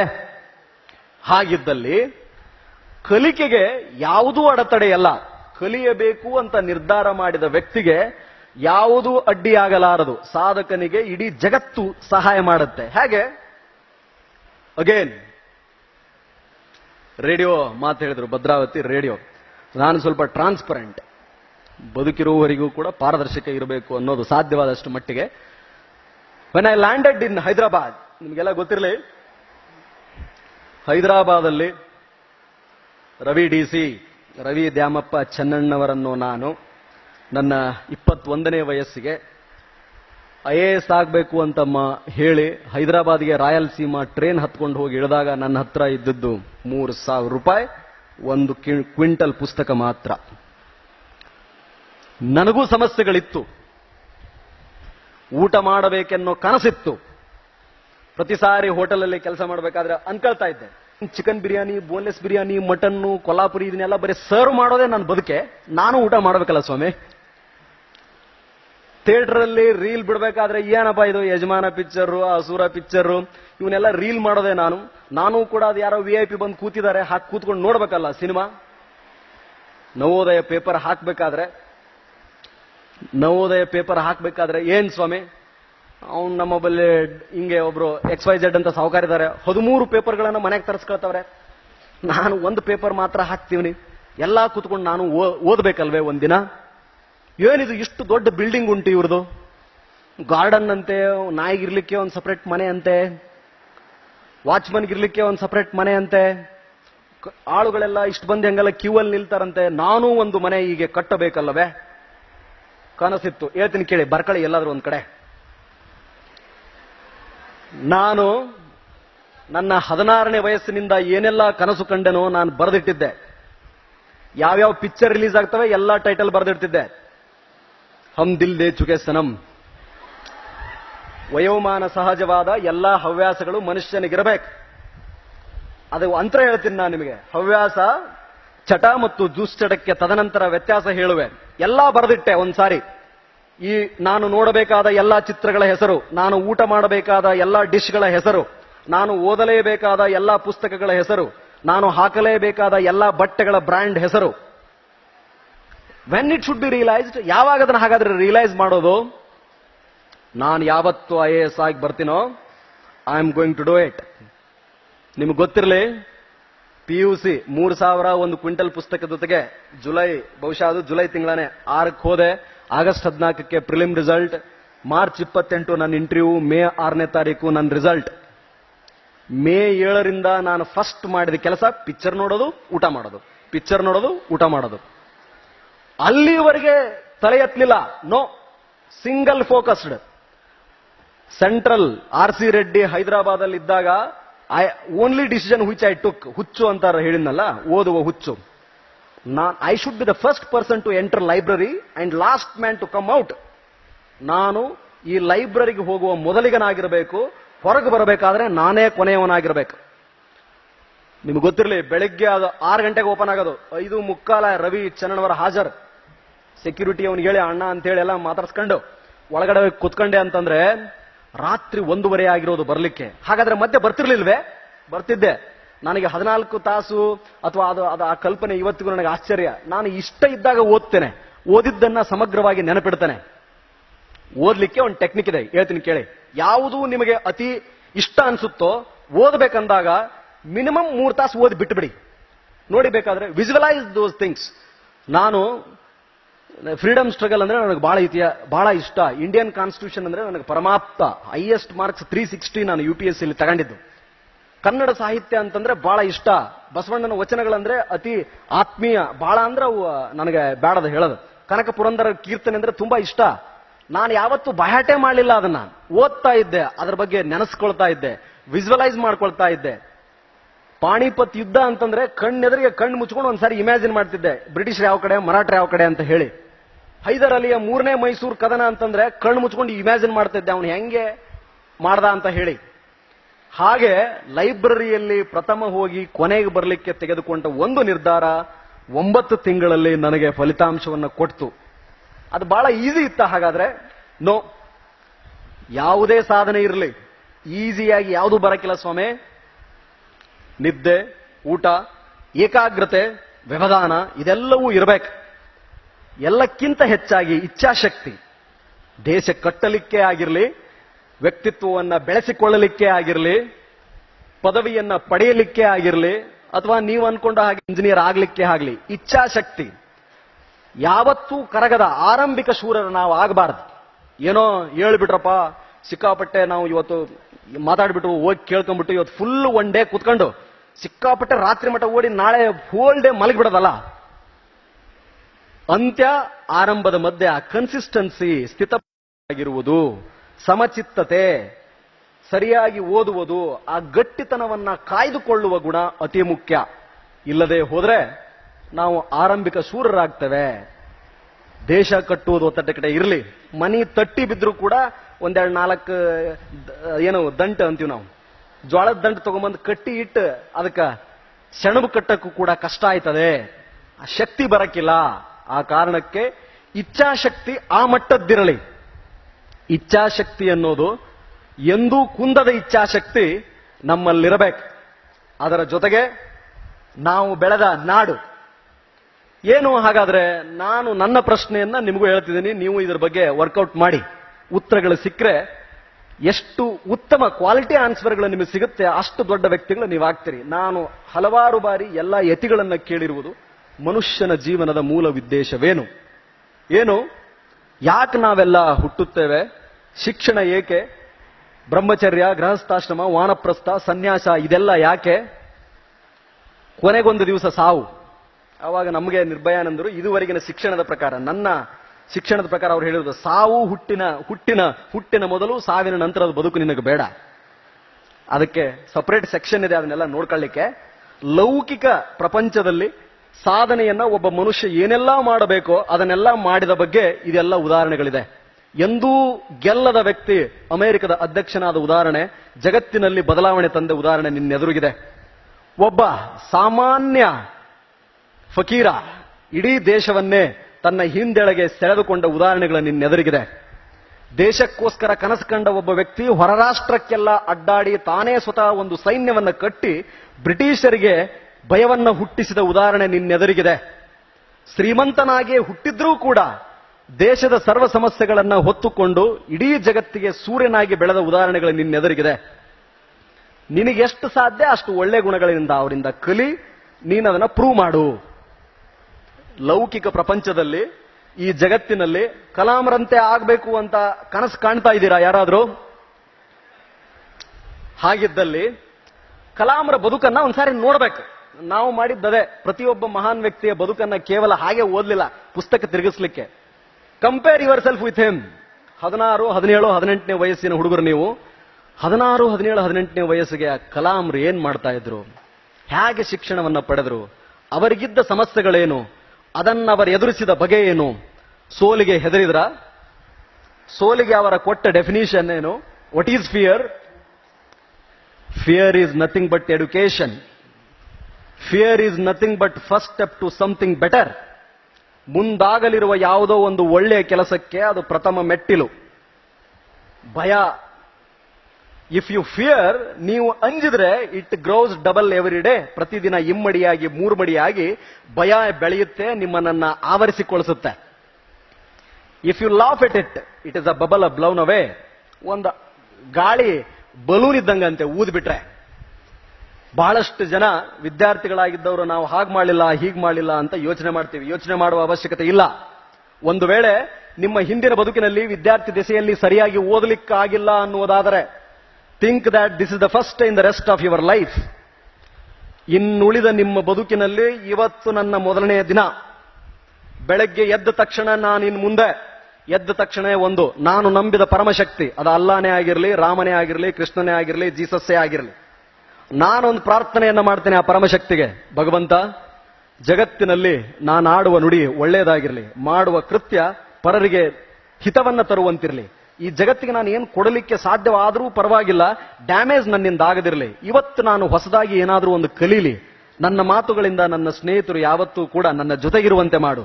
ಯಾವ ಕೆಟ್ಟ ದೃಷ್ಟಿಯೂ ನನ್ನ ಮೇಲೆ ಬೀಳದಿರಲಿ. ನಾನು ಒಳ್ಳೆಯವನಾಗುತ್ತೇನೆ. ನನ್ನ ನೆನಪಿನ ಶಕ್ತಿ ಪ್ರತಿದಿನ ದಿನದಿಂದ ದಿನಕ್ಕೆ ಒಳ್ಳೆಯದಾಗ್ತದೆ. ಮಹಾನ್ ವ್ಯಕ್ತಿಗಳ ಆದರ್ಶಗಳನ್ನು ನಾನು ಅಳವಡಿಸಿಕೊಳ್ತೇನೆ ಅಂತ ಎದ್ದೇಳಿ. ಹೇಳಬೇಕಾದ್ರೆ ವೈಲ್ ಗೆಟಿಂಗ್ ಅಪ್, ಮೇಲೆ ಮಲಗಿನಿಂದ ಎದ್ದೇಳಬೇಕಾದ್ರೆ ಹಂಗೆ ಎದ್ದೇಳಿ. ಸಾಯಂಕಾಲ ರಾತ್ರಿ ಮಲಗಬೇಕಾದ್ರೆ ವಾಪಸ್ ಜಸ್ಟ್ ಒಂದ್ಸಾರಿ ಇವ್ಯಾಲ್ಯುವೇಟ್ ಮಾಡಿ, ಅವಲೋಕನ ಮಾಡ್ಕೊಳ್ಳಿ. ಇವತ್ತು ಬೆಳಗಿನಿಂದ ಸಾಯಂಕಾಲದವರೆಗೆ ನಾನು ಏನ್ ಮಾಡಿದೆ, ಕಾಲೇಜಲ್ಲಿ ಯಾವ ಪಾಠವನ್ನ ಹೇಳ್ಕೊಟ್ರು, ನನಗದು ಅರ್ಥ ಆಯ್ತಾ? ಫಿಸಿಕ್ಸ್ ಅರ್ಥ ಆಯ್ತಾ? ಕೆಮಿಸ್ಟ್ರಿ ಅರ್ಥ ಆಯ್ತಾ? ಸೋಷಿಯಲ್ ಸೈನ್ಸ್ ಅರ್ಥ ಆಯ್ತಾ? ಯಾವುದು ಅರ್ಥ ಆಗ್ಲಿಲ್ಲ ಬರೆದಿಟ್ಕೊಳ್ಳಿ. ಮರುದಿವಸ ಗುರುಗಳಿಗೆ ಹೋಗಿ ಪ್ರಶ್ನೆ ಮಾಡಿ. ಅದರ ಜೊತೆ ಹೊಸದೇನಾದ್ರೂ ಕಲ್ತ್ನ, ನಾನು ಯಾವ್ದಾದ್ರೂ ಹಾಡು ಕೇಳಿದನ, ಅದರಿಂದ ಏನಾದ್ರೂ ಒಳ್ಳೆ ಅಂಶವನ್ನ ತಿಳಿದನ, ನನಗೆ ಇವತ್ತು ಹೇಳಿಕೊಟ್ಟ ಪಾಠ ಎಲ್ಲ ಸರಿಯಾಗಿ ಅರ್ಥವಾಯಿತೆ, ತಂದೆ ತಾಯಿಗಳ ಜೊತೆ ನಾನು ಸರಿಯಾಗಿ ಕೆಲಸ ಮಾಡಿದ್ನಿ ಅಂತ ಒಂದು ವಿಜುವಲೈಸ್ ಮಾಡಿ. ಸ್ವಾಮಿ, ಒಂದು 100 ಡೇಸ್ ಹೀಗೆ ಮಾಡಿ, 100 ದಿನ, 101ನೇ ದಿವಸಕ್ಕೆ ನೀವು ಹೊಸ ವ್ಯಕ್ತಿ ಆಗಿರ್ತೀರಾ. You will be a completely a different man. ಹಾಗೆ ಮಾಡ್ಬೇಕು. ಅಧ್ಯಯನ ಅಂತಂದ್ರೆ ಹೀಗೆ. ಇನ್ನು ದೇಶ ಕಟ್ಟೋದಂತಲ್ಲ ಸರ್, ಏನದು? ನಾರ್ಮಲಿ ವಿದ್ಯಾರ್ಥಿಗಳಿಗೆ ಯಾರು ಏನಾಗಿರ್ತಾರೋ ಅವ್ರು ಕೆಲಸ ಮಾಡಬೇಕು ಅನ್ನೋಂತ ಬಲವಾಗಿ ನಂಬಿರೋನು ನಾನು. ವಿದ್ಯಾರ್ಥಿಯಾಗಿದ್ದವನು ಅಧ್ಯಯನಶೀಲತೆ, ದೇಶದ ಪರಂಪರೆ, ಇತಿಹಾಸ, ನಾನು ಮುಂದೆ ಕೊಳ್ಳಿರ್ತಕ್ಕಂಥ ಕಾಣಿಕೆ ಬಗ್ಗೆ ಒಂದು ಬ್ಲೂ ಪ್ರಿಂಟ್ ಹಾಕೊಳ್ಳಿ. ನಾನು ಹಾಕೊಂಡಿದ್ದೆ. ನನಗೆ ಇವತ್ತಿಗೂ ಒಂದು ಪ್ಲಾನ್ ಇದೆ. ನಾನು 2020ಕ್ಕೆ ಏನಾಗ್ತೀನಿ, ಪದವಿ ಮುಗಿದ ತಕ್ಷಣ ಏನಾಗುತ್ತೆ, ನಾನು 25ನೇ ವಯಸ್ಸಿಗೆ ಏನಿರ್ತೇನೆ, 30ನೇ ವಯಸ್ಸಿಗೆ ಏನಿರ್ಬೇಕು, ಅದ ಆಗಬೇಕು ಅಂತಂದ್ರೆ ನಾನು ಮಾಡಬೇಕಾದ ಕೆಲಸ ಕಾರ್ಯಗಳ ಪಟ್ಟಿ ಏನು, ಎಷ್ಟು ಪುಸ್ತಕಗಳನ್ನ ನಾನು ಓದಬೇಕು, ಎಷ್ಟು ಭಾಷೆಗಳನ್ನ ನಾನು ಕಲಿಯಬೇಕು, ಎಷ್ಟು ಮಹಾನ್ ವ್ಯಕ್ತಿಗಳ ಬದುಕು ನನಗೆ ಗೊತ್ತಿರಬೇಕು, ದೇಶದ ಎಷ್ಟು ಸಮಸ್ಯೆಗಳ ಬಗ್ಗೆ ನನ್ನದೇ ಆದ ಉತ್ತರ ರೆಡಿ ಇರಬೇಕು. ಸ್ವಚ್ಛತೆಯ ಬಗ್ಗೆ ನನ್ನ ಹೇಳಿಕೆ ಏನು, ಧರ್ಮ, ಅದೊಂದು ಹೇಳ್ಬಿಡ್ತೀನಿ ಬಿಫೋರ್ ಐ ಫರ್ಗೆಟ್. ಈ ರೀತಿ ನಿಮಗೆ ಬ್ಲೂ ಪ್ರಿಂಟ್ ಇರಬೇಕು, ನೀಲ ನಕ್ಷೆ ಇರಬೇಕು ನಿಮ್ಮ ಬದುಕಿನ ಬಗ್ಗೆ. ಮುಂಬರಲಿರ್ತಕ್ಕಂಥ 25 ವರ್ಷದ್ದು ನಿಮ್ಮಲ್ಲಿ ಪ್ಲಾನ್ ಇರಬೇಕು. ನಾನು ಡಾಕ್ಟರ್ ಆದ್ರೆ ಏನ್ ಮಾಡೋನಿದ್ದೀನಿ, ಎಂಜಿನಿಯರ್ ಆದ್ರೆ ಏನ್ ಮಾಡೋನಿದ್ದೀನಿ, ಪತ್ರಕರ್ತನಾದ್ರೆ ಏನ್ ಮಾಡೋನಿದ್ದೀನಿ. ನಮ್ಮ ಕೆಲಸ ನಾವು ಮಾಡ್ಬೇಕು. ಮೂಢನಂಬಿಕೆಗಳಿಗೆ ದಾಸರಾಗಬಾರದು. ಕೆಲ ಬೇಸಿಕ್ ಪ್ರಶ್ನೆಗಳಿಗೆ ಮೈ ಹಂಬಲ್ ರಿಕ್ವೆಸ್ಟ್ ನಿಮ್ಮೆಲ್ಲರಿಗೂ. ನನಗೆ ಗೊತ್ತಿದೆ, every generation is faster than previous. ಪ್ರತಿ ಜನರೇಷನ್ನು, ಪ್ರತಿ ಪೀಳಿಗೆ ಹಳೆಯ ಪೀಳಿಗೆಗಿಂತ ಉತ್ತಮ ಅಂತ ನನಗೆ ಗೊತ್ತಿದೆ. ಕೆಲ ಡೆಫಿನಿಷನ್ ಹೇಳ್ತೀನಿ, ಅದ್ರ ಬಗ್ಗೆ ಕ್ಲಾರಿಟಿ ಮಾಡ್ಕೊಳ್ಳಿ. ಎಲ್ಲವನ್ನೂ ಓದಿ. ಧರ್ಮ ಎಂದರೇನು ಇನ್ ಇಟ್ ಟ್ರೂ ಸೆನ್ಸ್, ನಿಜವಾದ ಅರ್ಥದಲ್ಲಿ ಧರ್ಮ ಎಂದರೇನು, ರಾಷ್ಟ್ರ ಎಂದರೇನು, ರಾಷ್ಟ್ರ ಪ್ರೇಮ ಎಂದರೇನು, ವ್ಯಕ್ತಿತ್ವ ಎಂದರೇನು ತಿಳ್ಕೊಳ್ಳಿ. ನಾನು ಇವತ್ತಿನವರೆಗೂ ಕಲಿತಾ ಇದ್ದೀನಿ, ನಿಮ್ಗೆ ಗೊತ್ತಿರಲಿ. ಬಹಳಷ್ಟು ತಪ್ಪು ಕಲ್ಪನೆಗಳು ಇವತ್ತು ಜಗತ್ತನ್ನಾಳ್ತಾ ಇದೆ. ಈ ಜಗತ್ತಿನ ಅತಿ ದುರಂತ ಏನಂತಂದ್ರೆ, there are so many wrong notions. ಮೂಢನಂಬಿಕೆ, ಕಂದಾಚಾರ, ತಪ್ಪು ಕಲ್ಪನೆ, ಮೂಗಿನ ನೇರಕ್ಕೆ ಕೊಟ್ಟ ಅರ್ಥ, ವ್ಯಾಖ್ಯಾನಗಳು ಎಲ್ಲರನ್ನೂ ಆಕರ್ಷಿಸ್ತಾ ಇದೆ. That is very dangerous. That is very dangerous. ಧರ್ಮ ಎನ್ನುವುದು, ಪರಂಪರೆ ಎನ್ನುವುದು, ಸಂಸ್ಕೃತಿ ಎನ್ನುವುದು ಯಾವುದೋ ನೆಲ, ಭೂಮಿ, ಆಶ್ರಯ, ಅಲ್ಲಿಯ ಪ್ರಾಕೃತಿಕ ಲಕ್ಷಣ, ನಿಸರ್ಗದತ್ತವಾಗಿ ನ್ಯಾಚುರಲ್ ಆಗಿ ಬೆಳೆದಿರತಕ್ಕಂಥದ್ದು. ಸಿಂಧೂ ನಾಗರಿಕತೆ ಇಲ್ಲಿ ಬೆಳೆಯಿತು, ಇದಕ್ಕನುಗುಣವಾಗಿ ಒಂದು ನಾಗರಿಕತೆ ಬೆಳೆಯಿತು. ಮೆಸೊಪಟೋಮಿಯಾಕ್ಕನುಗುಣವಾಗಿ ಅಲ್ಲೊಂದು ನಾಗರಿಕತೆ ಬೆಳೆಯಿತು. ಈಜಿಪ್ಟ್ ರಾಷ್ಟ್ರಕ್ಕನುಗುಣವಾಗಿ ಅಲ್ಲೊಂದು ನಾಗರಿಕತೆ ಬೆಳೆಯಿತು, ಭಾಷೆ ಬೆಳೆಯಿತು. ಅಲ್ಲೊಬ್ಬ ಸಂತ ಹುಟ್ಟಿಕೊಂಡ. ಯಾವ ಸಂತನೂ ಯಾವ ಧರ್ಮನೂ ಕೂಡ ಹಿಂಸೆಯನ್ನ ಪ್ರಚೋದಿಸಲಿಲ್ಲ. Remember, all fanatics are one irrespective of their religion. All saints are one irrespective of their religion and area. ಅದು ನನ್ನ ಅರ್ಥ. ರಾಮಕೃಷ್ಣ ಆಶ್ರಮ ನನಗೆ ಕೊಟ್ಟಿರತಕ್ಕಂಥ ಜ್ಞಾನ, ಕಲ್ಪನೆ. ಎಲ್ಲವನ್ನೂ ತಿಳಿದುಕೊಳ್ಳಿ. ರೈಟ್ ವಿಂಗ್ ಅಂತ ಒಂದಿದೆ, ಲೆಫ್ಟ್ ವಿಂಗ್ ಅಂತ ಒಂದಿದೆ, ಸೆಂಟರ್ ಅಂತ ಒಂದಿದೆ, ಏನೇನೋ ಸಿಕ್ಕಾಪಟ್ಟಿದೆ. ಎಲ್ಲವನ್ನೂ ಓದಿಕೊಳ್ಳಿ. Be a open mind. ಆನೋ ಭದ್ರತಃ ಕೃತವೋ ಎಂತು ವಿಶ್ವತಃ, ಋಗ್ವೇದದ ವಾಕ್ಯ. ವಸುದೈವ ಕುಟುಂಬಕಂ. ಇಡೀ ಜಗತ್ತನ್ನೇ ಒಂದು ಕುಟುಂಬವೆಂದು ನೋಡು ಅಂತ ನಮ್ಮ ಪರಂಪರೆ ಹೇಳಿದೆ. ಸರಿಯಾಗಿ ತಿಳಿದುಕೊಳ್ಳಿ. ಯಾವುದಕ್ಕೂ ಜೋತ್ ಬೀಳಬೇಡಿ. ಒಂದು ವೇಳೆ ಒಂದು ತತ್ವ ಅಂಶವನ್ನ ನಂಬಿದ್ದೇ ಆದಲ್ಲಿ ಪಕ್ಕ ಇರಿ. ಸೇಕ್ ಆಗಬೇಡಿ. ಯಾರೋ ಬಂದು ಸೇಕ್ ಮಾಡಿಸ್ತಾರೆ ಅಂತೇಳಿ. ವಿದ್ಯಾರ್ಥಿಗಳಿಗೆ ರಿಮೆಂಬರ್, ಬಿಕಾಸ್ ಅದು ನಾಳೆ ಒಂದು ದಿವಸ ನಿಮ್ಮನ್ನು ಆಳುತ್ತೆ. ದಯವಿಟ್ಟು ಹಾಗಾಗ್ಲಿಕ್ಕೆ ಅವಕಾಶ ಕೊಡಬೇಡಿ. ಅದೆಲ್ಲಕ್ಕೂ ಅರ್ಥವನ್ನ ಸರಿಯಾಗಿ ತಿಳಿದುಕೊಳ್ಳಿ. B fair, transparent. ಬದುಕಿನಲ್ಲಿ ಹುಟ್ಟಿನಿಂದ ಸಾಯುವವರೆಗೆ ನಮ್ಮ ಬದುಕು ಹೆಂಗಿರ್ಬೇಕಪ್ಪ ಅಂತಂದ್ರೆ, ಕಲಾಂರಂತೆ ಆಗದೆ ಹೋದ್ರೂ ಕೂಡ ಅವರ ಹಾದಿಯಲ್ಲಿ ನಡೆದನಪ್ಪ, ಅವರ ಅನುಯಾಯಿ, ಭಗತ್ತನ ಅನುಯಾಯಿ, ಆಜಾದನ ಅನುಯಾಯಿ, ರಾಷ್ಟ್ರಪ್ರೇಮಿ, ದೇಶಪ್ರೇಮಿ. Religion is a way of life. ಬದುಕಿನ ಒಂದು ಹಾದಿ ಅದು, ಅಷ್ಟೇ. ಅದು ಗೊತ್ತಿರಲಿ. ನನ್ನ ಹಂಬಲ್ ರಿಕ್ವೆಸ್ಟ್ ಅದು. ಇಚ್ಛಾಶಕ್ತಿ ಇರಲಿ. ಸರಿಯಾಗಿ ಓದ್ಕೊಳ್ಳಿ, ಸರಿಯಾಗಿ ತಿಳಿದುಕೊಳ್ಳಿ. ನೀವೇನಾಗ್ತಿರೋ ಬಿಡ್ತಿರೋ, ನಾಳೆ ವಾಪಸ್ಸು ಏನು ನೌಕರಿ ಸಿಗದೆ ಹೋದ್ರೆ ತೀರ್ಥಹಳ್ಳಿನೋ, ನಮ್ಮ ಸ್ವರಬಾನೋ, ಅಥವಾ ನಮ್ಮ ಸಾಗರನೋ, ಶಿವಮೊಗ್ಗನೋ, ಚೀಲೂರೋ, ಅಥವಾ ನಮ್ಮ ಗೋಂದಿ ಚಟ್ನಹಳ್ಳಿನೋ, ಅಥವಾ ಹೊಳೆಹೊನ್ನೂರೋ ವಾಪಸ್ ಬಂದ್ಬಿಟ್ಟು ನಮ್ಮ ತಂದೆ 1 ಎಕರೆ ಜಮೀನಲ್ಲಿ ಕೃಷಿ ಆರಂಭ ಮಾಡಿದ್ರು ಕೂಡ ಇಡೀ ದೇಶ ನಿಬ್ಬೆರಗಾಗಿ ನೋಡುವಂತ ಕೃಷಿಕನಾಗಿ 1 ಎಕರೆನಲ್ಲಿ ಅತಿ ಹೆಚ್ಚು ಉತ್ಪನ್ನ ಮಾಡತಕ್ಕಂಥ ರೈತ ನಾನು ಆಗ್ತೀನಿ ಅನ್ನೋ ಆತ್ಮವಿಶ್ವಾಸ ಇರಲಿ ನಿಮ್ಮಲ್ಲಿ. ಹಾಗೆ ಬರ್ಬೇಕು. ನಾನು ಹೇಳ್ತಾ ಇದ್ದೆ, ಒಂದು ವೇಳೆ ಮೊನ್ನೆ ಕಸ್ತೂರ್ಬಾ ಕಾಲೇಜಲ್ಲಿ ನಾವು ತೆರೆದ ಮನೆ ಕಾರ್ಯಕ್ರಮ, ವೈ ಐ ಕಮ್ ಹಿಯರ್, ನಿಮ್ಗೆ ಗೊತ್ತಿರಲಿ. It is not waste of time, it is my national duty to address you. ನಮಗೆ ಹೇಳಿಕೊಡಲಾಗಿದೆ. IPS IAS ಅಧಿಕಾರಿಗಳಿಗೆ ತರಬೇತಿ ಕಾಲಕ್ಕೆ ಹೇಳಿಕೊಡಲಾಗಿದೆ. ಸರಿಯಾದ ಮಾರ್ಗದರ್ಶನ ಮಾಡುವುದು ಕೂಡ ಪೊಲೀಸಿನ ಒಂದು ಭಾಗ, ಒಂದು ಅಂಗ, ಮೂಲಭೂತ ಕರ್ತವ್ಯ. ಸರಿ ತರುವುದು, ತಪ್ಪು ಅರ್ಥ ಮತ್ತು ತಪ್ಪು ಕಲ್ಪನೆಗಳನ್ನು ದೂರ ಮಾಡಿ ಸರಿಯಾದ ಅರ್ಥದಲ್ಲಿ ಗೊತ್ತಿದ್ರೆ, if I now I should show you the path. ನಾನು ಅನುಭವಿಸಿದ್ದು, ಕಂಡದ್ದು, ಕೇಳಿದ್ದು, ಸರಿ ಅಂತ ಒಪ್ಪಿಕೊಂಡಿದ್ದು ಎಲ್ಲರ ದೃಷ್ಟಿಯಲ್ಲಿ. ಸೊ ಹಾಗೆ ನಮಗೆ ನಿಮ್ಮೆಲ್ಲರಿಗೂ ಕೂಡ ನಾನು ಹೇಳ್ತಾ ಇದ್ವಿ, ಏನಾಗದೆ ಹೋದ್ರೂ ಕೂಡ ಒಬ್ಬ ಒಳ್ಳೆ ಶ್ರೀಮಂತ ಆಗಿಬಿಡ್ತೀನಿ ನಾನು, ನನಗೆಲ್ಲ ವ್ಯವಹಾರಿಕ ಜ್ಞಾನ ಗೊತ್ತಿದೆ ಅಂತ ಹೇಳಿ ಧೈರ್ಯದಿಂದಿರಿ. ಜಗತ್ತಿನಲ್ಲಿ ನಿಮ್ಮನ್ನ ಸೋಲಿಸುವ ವಸ್ತು ಯಾವುದೂ ಇಲ್ಲ. And there is no difference between you and Kalam, me and him. ಯಾರಿಗೂ ಯಾವುದೇ ವ್ಯತ್ಯಾಸ ಇಲ್ಲ. ಅವರಿಗಿದ್ದು 2 ಕೈ 2 ಕಾಲು, ಒಂದೇ ಮೂಗು, ಅದೇ ಬೆದಳು. Not even a cell is different. ಒಂದೇ ಒಂದು ಸೆಲ್ ಡಿಫರೆಂಟ್ ಇಲ್ಲ. ಒಬ್ಬ ವ್ಯಕ್ತಿ ಗತಿಸಿ ಹೋದ ಮೇಲೆ ಅವ್ರ ಬಗ್ಗೆ ಅಲಂಕಾರ, ಉಪಮೇಯ, ರೂಪಕಗಳು ಹುಟ್ಟಿಕೊಳ್ತವೆ. ಅದು ಸಹಜ. ಒಬ್ಬ ವ್ಯಕ್ತಿ ಗತಿಸಿ ಹೋದ ಮೇಲೆ ಮಹಾನ್ ವ್ಯಕ್ತಿಯ ಬಗ್ಗೆ ಬಹಳಷ್ಟು ದಂತಕಥೆಗಳು ಹುಟ್ಟಿಕೊಳ್ತವೆ. ಇರಲಿ, ಅದೆಲ್ಲದರ ಉದ್ದೇಶ ನಿಮ್ಮನ್ನು ಸರಿದಾರಿಗೆ ತರುವುದಿರುತ್ತೆ. ಪ್ರಶ್ನಿಸಬೇಡಿ, ಒಪ್ಪಿಕೊಳ್ಳಿ, ಅದರಿಂದ ಒಳ್ಳೇದಾಗುತ್ತೆ ಅನ್ನೋದಾದ್ರೆ. ಅವರಿಗೂ ನಮಗೂ ಒಂದೇ ಒಂದು ಸೆಲ್ ಡಿಫರೆನ್ಸ್ ಇಲ್ಲ ಅನ್ನುವುದಾದರೆ, ಝಾನ್ಸಿ ರಾಣಿ ಲಕ್ಷ್ಮೀಬಾಯಿ, ಕಿತ್ತೂರು ರಾಣಿ ಚೆನ್ನಮ್ಮ, ಕಿರಣ್ ಬೇಡಿ, ಕಲ್ಪನಾ ಚಾವ್ಲಾ, ಅವರಿಗೂ ನಿಮಗೂ ಯಾವುದೂ ವ್ಯತ್ಯಾಸ ಇಲ್ಲ ಎನ್ನುವುದಾದರೆ, ಬದುಕುವುದಾದರೆ ಹಾಗ್ಯಾಕೆ ಬದುಕಬಾರದು? ಅಂತ ಡಿಸಿಷನ್ ತೆಗೆದುಕೊಳ್ಳಿ. ಅರ್ಥ ಆಯ್ತಾ ಇದೆಯಾ? ಯಾರಿಗೂ ಹೆದರಬೇಡಿ, ಸರಿಯಾಗಿ ಓದಿ. ಕೊನೆಯದಾಗಿ, ಜಿಲ್ಲೆಯ ರಕ್ಷಣಾಧಿಕಾರಿಯಾಗಿ ನನ್ನ ಆದ್ಯ ಕರ್ತವ್ಯ ಏನು ಅಂತಂದ್ರೆ, ಇತ್ತೀಚೆಗೆ ಈ ಮೊಬೈಲ್ನಿಂದಾಗಿ ಕಾಲೇಜಲ್ಲಿ ಎಲೆಕ್ಷನ್ಗಳ ಸ್ಟಾರ್ಟ್ ಆದ್ರೆಲ್ಲ ಸಿಕ್ಕಾಪಟ್ಟೆ ಸಮಸ್ಯೆಗಳ ಆರಂಭ ಆಗುತ್ತೆ. ದಯಮಾಡಿ ಟಿವಿ, ಮೊಬೈಲ್ನಿಂದ ಒಳ್ಳೆಯದನ್ನೇ ತೆಗೆದುಕೊಳ್ಳಿ.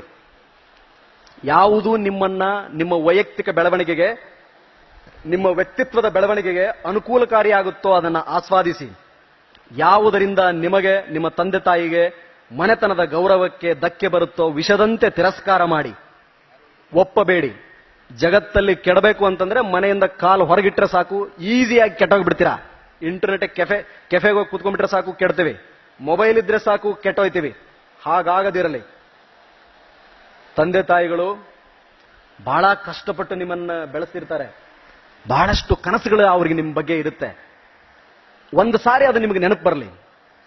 ಬಹಳಷ್ಟು ಸಾರಿ ಓದಿ ಓದಿ ಹೈದರಾಬಾದ್ ಲೈಬ್ರರಿಯಲ್ಲಿ ನನಗೇನಾದ್ರೂ ತೂಕಡಿಕೆ ಬಂದಾಗ ನನಗೆ ನೆನಪಾಗ್ತಿದ್ದು ಪುಟ್ಟ ಗ್ರಾಮ ನೀಲ್ಗುಂದ.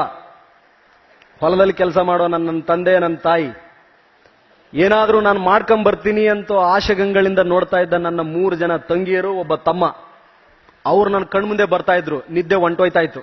ಹಂಗೆ, ಬೇಡ ಸ್ವಾಮಿ, ಇನ್ನೊಂದು ಅವರ್ ಎಕ್ಸ್ಟ್ರಾ ಓದೋಣ. ನಾನು IAS ಆಗಿ ಹೋದ್ಮೇಲೆ ಎಷ್ಟು ಜನ ನನಗೆ ಕ್ಲಾಪ್ಸ್ ಹೊಡಿತಾರೆ. ಆ ಚಪ್ಪಾಳೆಗಳನ್ನು ಊಹೆ ಮಾಡ್ಕೊಳ್ತಾ ಇದ್ದೆ. ನೀಲ್ಗುಂದದಲ್ಲಿ, ಗದಗ್ನಲ್ಲಿ, ನಾನು ಕಲಿತ ಕಾಲೇಜು ಧಾರವಾಡದಲ್ಲಿ ನನಗೆಷ್ಟು ಚಪ್ಪಾಳೆಯನ್ನು ಹೊಡಿತಾರಲ್ವೇ.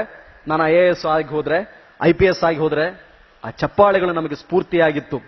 ಸೊ ಆ ಕಾರಣಕ್ಕೆ ಜಗತ್ತು ಸಾಧಕನ ಸ್ವತ್ತು. ದುಡ್ಡೇ ದೊಡ್ಡಪ್ಪ, ಆದರೆ ವಿದ್ಯೆ, yes, prove it. The world is ruled by knowledge. ಜ್ಞಾನ ಜಗತ್ತನ್ನ ಆಳುತ್ತದೆ, ಇನ್ನಾವುದೂ ಅಲ್ಲ. ನೆನಪಿಟ್ಕೊಳ್ಳಿ. ಅಂತಹ ಸಾಧಕರ ಸಾಲಿನಲ್ಲಿ ನೀವು ನಿಂತ್ಕೋಬೇಕು. ಒಂದು ವೇಳೆ ಹೇಳಿದ್ದನ್ನೆಲ್ಲ ಕೇಳಿ, ಪ್ರತಿ ಶ್ರಾವಣವಣ ಪುರಾಣಗಳನ್ನ ಕೇಳಿ, ರಂಜಾನ್ ಟೈಮಲ್ಲಿ ಪವಿತ್ರ ಕುರಾನ್ ಅನ್ನ ಓದಿ, ಬೈಬಲ್ ಅನ್ನ ಓದಿ ಅದರಿಂದ ಪ್ರಚೋದಿತರಾಗಲಿಲ್ಲ, ಒಳ್ಳೆ ವ್ಯಕ್ತಿತ್ವ ನಮ್ಮಲ್ಲಿ ಬರಲಿಲ್ಲ, ಒಳ್ಳೆ ಅಂಶಗಳನ್ನು ಹೇಳಿದಾಗಿಯೂ ಕೂಡ ನಮಗೆ ಬರದೇ ಹೋದ್ರೆ ನಷ್ಟ ನಮಗೆ. ಸಾಧಕರೆಲ್ಲ ವಿಡಂಬನೆಗಳನ್ನ, ವಿಮರ್ಶೆಗಳನ್ನ ಎದುರಿಸಿಯೇ ಆ ಮಟ್ಟಕ್ಕೆ ಹೋದವರು. ಅಷ್ಟು ಸುಲಭ ಇಲ್ಲ, ನಿಮ್ಗೆ ಗೊತ್ತಿರಲಿ. ಬಸವಣ್ಣ, ಕನಕ ಪುರಂದರ ಅಷ್ಟೇ ಯಾಕೆ, ಎಲ್ಲರಿಗೂ ಕೂಡ ವಿಮರ್ಶೆ ಇತ್ತು, ಎಲ್ಲರಿಗೂ ಕೂಡ ಸಮಸ್ಯೆ ಇತ್ತು. ಆ ಸಮಸ್ಯೆಗಳನ್ನ ಮೆಟ್ಟಿಲಾಗಿಸಿಕೊಂಡ್ರು, ಒಗೆದ ಕಲ್ಲುಗಳನ್ನ ಮೆಟ್ಟಿಲಾಗಿಸಿಕೊಂಡ್ರು. ದೊಡ್ಡ ಸಾಧನೆಯ ಪರ್ವತವನ್ನ ಏರಿ ಕುಳಿತು ಇಡೀ ಸಮಾಜಕ್ಕೆ ಮಾದರಿಯಾದರು ಎಲ್ಲಾ ಸಾಧಕರು. ಆ ರೀತಿ ಆಗಲಿ. ದೇಶದ ಸಮಸ್ಯೆಗಳ ಬಗ್ಗೆ ಸ್ಪಷ್ಟ ಕಲ್ಪನೆ ಇರಲಿ. ನಮ್ಮ ದೇಶ ಇಟ್ ಇಸ್ ಅ ಗಿಫ್ಟೆಡ್, ಅದೃಷ್ಟವಂತ ರಾಷ್ಟ್ರ. ಯಾಕೆ ಹೇಳಿ? ಇವತ್ತಿನ ಮೈಕ್ರೋಸಾಫ್ಟ್ ಚೀಫ್ ಭಾರತೀಯ, ಅಮೆರಿಕದ ಚೀಫ್ ಸರ್ಜನ್ ಭಾರತೀಯ. ನಿಮಗೆ ಗೊತ್ತಿರಲಿ, ಮೈಕ್ರೋಸಾಫ್ಟ್ನ ಇಂಜಿನಿಯರ್ ಅಂದ್ರೆ he is considered as the world's best engineer. Chief of surgeon of America ಅಂತಂದ್ರೆ he is the best in the world. ಭಾರತೀಯರಿಗೆ ಆ ಶಕ್ತಿ ರಕ್ತದಲ್ಲಿದೆ. ಆ ಕಾರಣಕ್ಕೆ ಅದು ನಿಮಗೆ ಪ್ರಚೋದನೆಯಾಗಲಿ. ಇಷ್ಟೆಲ್ಲ ಆದಮೇಲೆ ನಿಮಗಿನ್ನೂ ಕೂಡ ಹೇಳ್ತಾರೆ, ಆ ಧೈರ್ಯ, ಅಧ್ಯಯನಶೀಲತೆ, ಓದಿನ ಬಗ್ಗೆ ಕಾಳಜಿ, ಪುಸ್ತಕದ ಜೊತೆ ಎಲ್ಲ ದೃಶ್ಯ ಸನ್ನಿವೇಶಗಳನ್ನು ನೋಡಿಕೊಂಡು ಒಳ್ಳೆ ರೀತಿಯಿಂದ ಬೆಳೀರಿ. ಈ ಮೂಢನಂಬಿಕೆಗಳಿಗೆ ದಾಸರಾಗಬೇಡಿ ದಯವಿಟ್ಟು. ಮನುಷ್ಯ ಕುಲ ಒಂದೇ, ನುಡಿದಂತೆ ನಡೆ. ಯಾರು ಹೇಳಲಿಲ್ಲಲ್ಲ, ನುಡಿದಂತೆ ನಡೆ ಇದೇ ಜನ್ಮ ಕಡೆ. ಬಸವಣ್ಣನವರು ಹೇಳಿದ್ದು 12ನೇ ಶತಮಾನದಲ್ಲಿ, ನುಡಿದಂತೆ ನಡೆ ಇದೇ ಜನ್ಮ ಕಡೆ ಅಂತ ಹೇಳಿದ್ರು. ಸಾವಿನ ನಂತರದ ಬದುಕು, ಅದನ್ನ ಆಮೇಲೆ ಯೋಚನೆ ಮಾಡಿ 50 ವರ್ಷದ ನಂತರ ವಿದ್ಯಾರ್ಥಿಗಳಾಗಿ ಜ್ಞಾನಾರ್ಜನೆ ಮಾಡಿ ಒಳ್ಳೆ ವ್ಯಕ್ತಿತ್ವವನ್ನು ಪಡೆದುಕೊಳ್ಳಿ, ದೈಹಿಕವಾಗಿ ಬಲಶಾಲಿಯಾಗಿರಿ. ಯಾರಾದ್ರೂ ಕಾಲೇಜ್ ಕ್ಯಾಂಪಸ್ ಅಲ್ಲಿ ಚುಡಾಯಿಸ್ತಾರಾ? ಎದುರ್ತಿದ್ದೀರಾ ನೀವು? ಅದಕ್ಕೆ ಚುಡಾಯಿಸ್ತಿದ್ದಾರೆ. ಎದುರ್ಬೇಡಿ. 4-5 ಅವ್ರ ಹುಡುಗರಿಗೆ ಹೇಳ್ತೀವಿ, ಹುಡುಗರು ಒಳ್ಳೆಯವರೇ ಅನ್ಸುತ್ತೆ.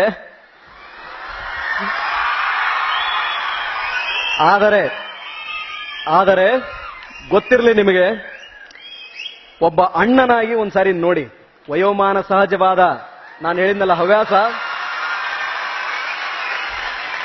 16, 17, 18ನೇ ವಯಸ್ಸಿನಲ್ಲಿ ಕೆಲ ಆಸೆಗಳಿರುತ್ತೆ. ಯವ್ವನ ಅಂತಂದ್ರೆ ಆದರೆ ನಾವು ಆಡುವ ಮಾತು ಮತ್ತೊಬ್ಬರ ಮನಸ್ಸಿಗೆ ನೋವಾಗದಿರಲಿ, ನಿಮ್ಮ ಕೃತ್ಯ ಮತ್ತೊಬ್ಬರಿಗೆ ತೊಂದರೆಯನ್ನ ತರದಿರಲಿ, ಅದಾವುದು ಶಾಶ್ವತ ಅಲ್ಲ. ಸೊ ಆ ಕಾರಣಕ್ಕೆ ಒಳ್ಳೆ ಹವ್ಯಾಸಗಳಿರಲಿ, ದುಶ್ಚಟಗಳು ಬೇಡ, ಗುಡ್ಕಾ ತಿನ್ನೋದು ಅದನ್ನೆಲ್ಲ ಮಾಡಬೇಡಿ, ಟಿವಿ ಮತ್ತು ಮೊಬೈಲ್ನಿಂದ ಹಾಳಾಗಬೇಡಿ, ಒಳ್ಳೆ ರೀತಿಯ ವ್ಯಕ್ತಿತ್ವವನ್ನು ಹೊಂದಿ ಅಂತ ಹೇಳ್ತಾ, ದಯಮಾಡಿ ನಿಮ್ಗೆ ಗೊತ್ತಿರಲಿ, ನಾವು ಸ್ವಲ್ಪ ಟಫ್ ಗಿಂತ ಎಕ್ಸ್ಟ್ರಾ ಟಫ್ ಇದೀವಿ. ರೌಡಿಸಮ್ ಅನ್ನ ಸಹಿಸಲ್ಲ, ನಿಮಗ್ ಗೊತ್ತಿರಲಿ. ಕೇಸ್ ಕಂಪಲ್ಸರಿ, ಒದೇ ಬೋನಸ್. We don't tolerate. ಯಾವುದೇ ಹೆಸರಿನಲ್ಲಿ ಯಾರಾದರೂ ಗಲಾಟೆ ಮಾಡ್ತೀನಿ ಅಂತ ಧೈರ್ಯ ಮಾಡಿದ್ರೆ I will not tolerate it. ನಿಮ್ಗೆ ಗೊತ್ತಿರಲಿ. ಜೊತೆಗಿರಿ, ಸ್ಟೂಡೆಂಟ್ ಪೊಲೀಸ್ ಅಂತ ಹೇಳಿ ಆರಂಭ ಮಾಡ್ತಾ ಇದೀವಿ ಅತಿ ಶೀಘ್ರ. ಟ್ರಾಫಿಕ್ ವಾರ್ಡನ್ ನಿಮ್ಮೆಲ್ಲ ಸ್ನೇಹಿತರು ಈಗ ಆಲ್ರೆಡಿ ನಮ್ಮ ಜೊತೆ ಸೇರ್ಕೊಂಡವ್ರೆ, ಒಳ್ಳೆ ಕೆಲಸವನ್ನ ಮಾಡ್ತಾ ಇದ್ದಾರೆ. ನೀವು ಯಾರಾದ್ರೂ ಸೆಲ್ಫ್ ಡಿಫೆನ್ಸ್, ಕರಾಟೆ, ಜೂಡೋ ಇದಾವುದಾದ್ರೂ ಸೇರುವ ಆಸಕ್ತಿ ನಿಮಗಿದ್ದಲ್ಲಿ ನನ್ನ ಆಫೀಸ್ಗೆ ಬನ್ನಿ, ಹೆಸರನ್ನು ನೋಂದಾಯಿಸಿ. ಸೆಲ್ಫ್ ಡಿಫೆನ್ಸ್ ಕೋರ್ಸ್ ಅನ್ನ ಆರಂಭ ಮಾಡ್ತಾ ಇದ್ದೀವಿ. 1. 2ನೇದ್ದು, ಪೊಲೀಸ್ ಸ್ಟೇಷನ್ಗೆ ಬರ್ತೀವಿ, ನಿಮ್ ಜೊತೆ ಕೆಲಸ ಮಾಡ್ತೀವಿ ಅನ್ನೋ ಯಾರಾದ್ರೂ ಇಚ್ಛೆ ಇದ್ದಲ್ಲಿ ಯು ಆರ್ ವೆಲ್ಕಮ್. ಪ್ರತಿ ಗುರುವಾರ ಜಿಲ್ಲಾ ಪೊಲೀಸ್ ವತಿಯಿಂದ ತೆರೆದ ಮನೆ ಕಾರ್ಯಕ್ರಮ ಅಂತ ಮಾಡ್ತಾ ಇದೀವಿ. .22 ಸಿವಿಲ್ ರೈಫಲ್ ನಿಂದ ಹಿಡಿದು AK-47 ವರೆಗೆ ಪ್ರತಿಯೊಂದನ್ನು ಎಕ್ಸ್ಪ್ಲೈನ್ ಮಾಡ್ತೀವಿ. ಪೊಲೀಸ್ ಸ್ಟೇಷನ್ ಹ್ಯಾಕ್ ಕೆಲಸ ಮಾಡುತ್ತೆ ಅನ್ನೋದನ್ನ ಪ್ರತಿಯೊಂದನ್ನು ನಾವು ಹೇಳಿಕೊಡ್ತೇವೆ. You are welcome to that also. ನೀವು ಇವತ್ತು ಸರಿಯಾಗಿ ಕಲಿತದ್ದೇ ಆದಲ್ಲಿ ನಮ್ಮ ಅಪರಾಧಗಳು ಕಡಿಮೆ ಆಗುತ್ತೆ. ಅದು ನನ್ನ ಹಂಬಲ. ನೀವೆಲ್ಲರೂ ಟ್ರಾಫಿಕ್ ರೂಲ್ಸ್ ಅನ್ನ ಸರಿಯಾಗಿ ಪಾಲನೆ ಮಾಡಿದ್ದೇ ಆದಲ್ಲಿ ಆಕ್ಸಿಡೆಂಟ್ಗಳು ಕಡಿಮೆ ಆಯ್ತದೆ. ಕುಚೇಷ್ಟೆ, ಛೇಡನೆ ಇವನ್ನೆಲ್ಲ ಬಿಟ್ರೆ ಕ್ಯಾಂಪಸ್ಸು ಸುಂದರವಾಗಿರುತ್ತೆ, ಆಹ್ಲಾದವಾಗಿರುತ್ತೆ. ಹೆಣ್ಮಕ್ಳು ಧೈರ್ಯವಂತರಾಗಿದ್ರೆ ಈ ಅನ್ಯಾಚುರಲ್ ಡೆತ್ತು, ಹ್ಯಾಂಗಿಂಗು, ಬರ್ನಿಂಗು ಕಡಿಮೆ ಆಯ್ತವೆ. ಸೊ ಅದು ನಮ್ಮ ಉದ್ದೇಶ. ಆ ದಿಶೆಯಿಂದ we wish you all the best. ನಾವು ನಿಮಗೆ ಎಲ್ಲರಿಗೂ ಶುಭವನ್ನ ಕೋರ್ತಾ,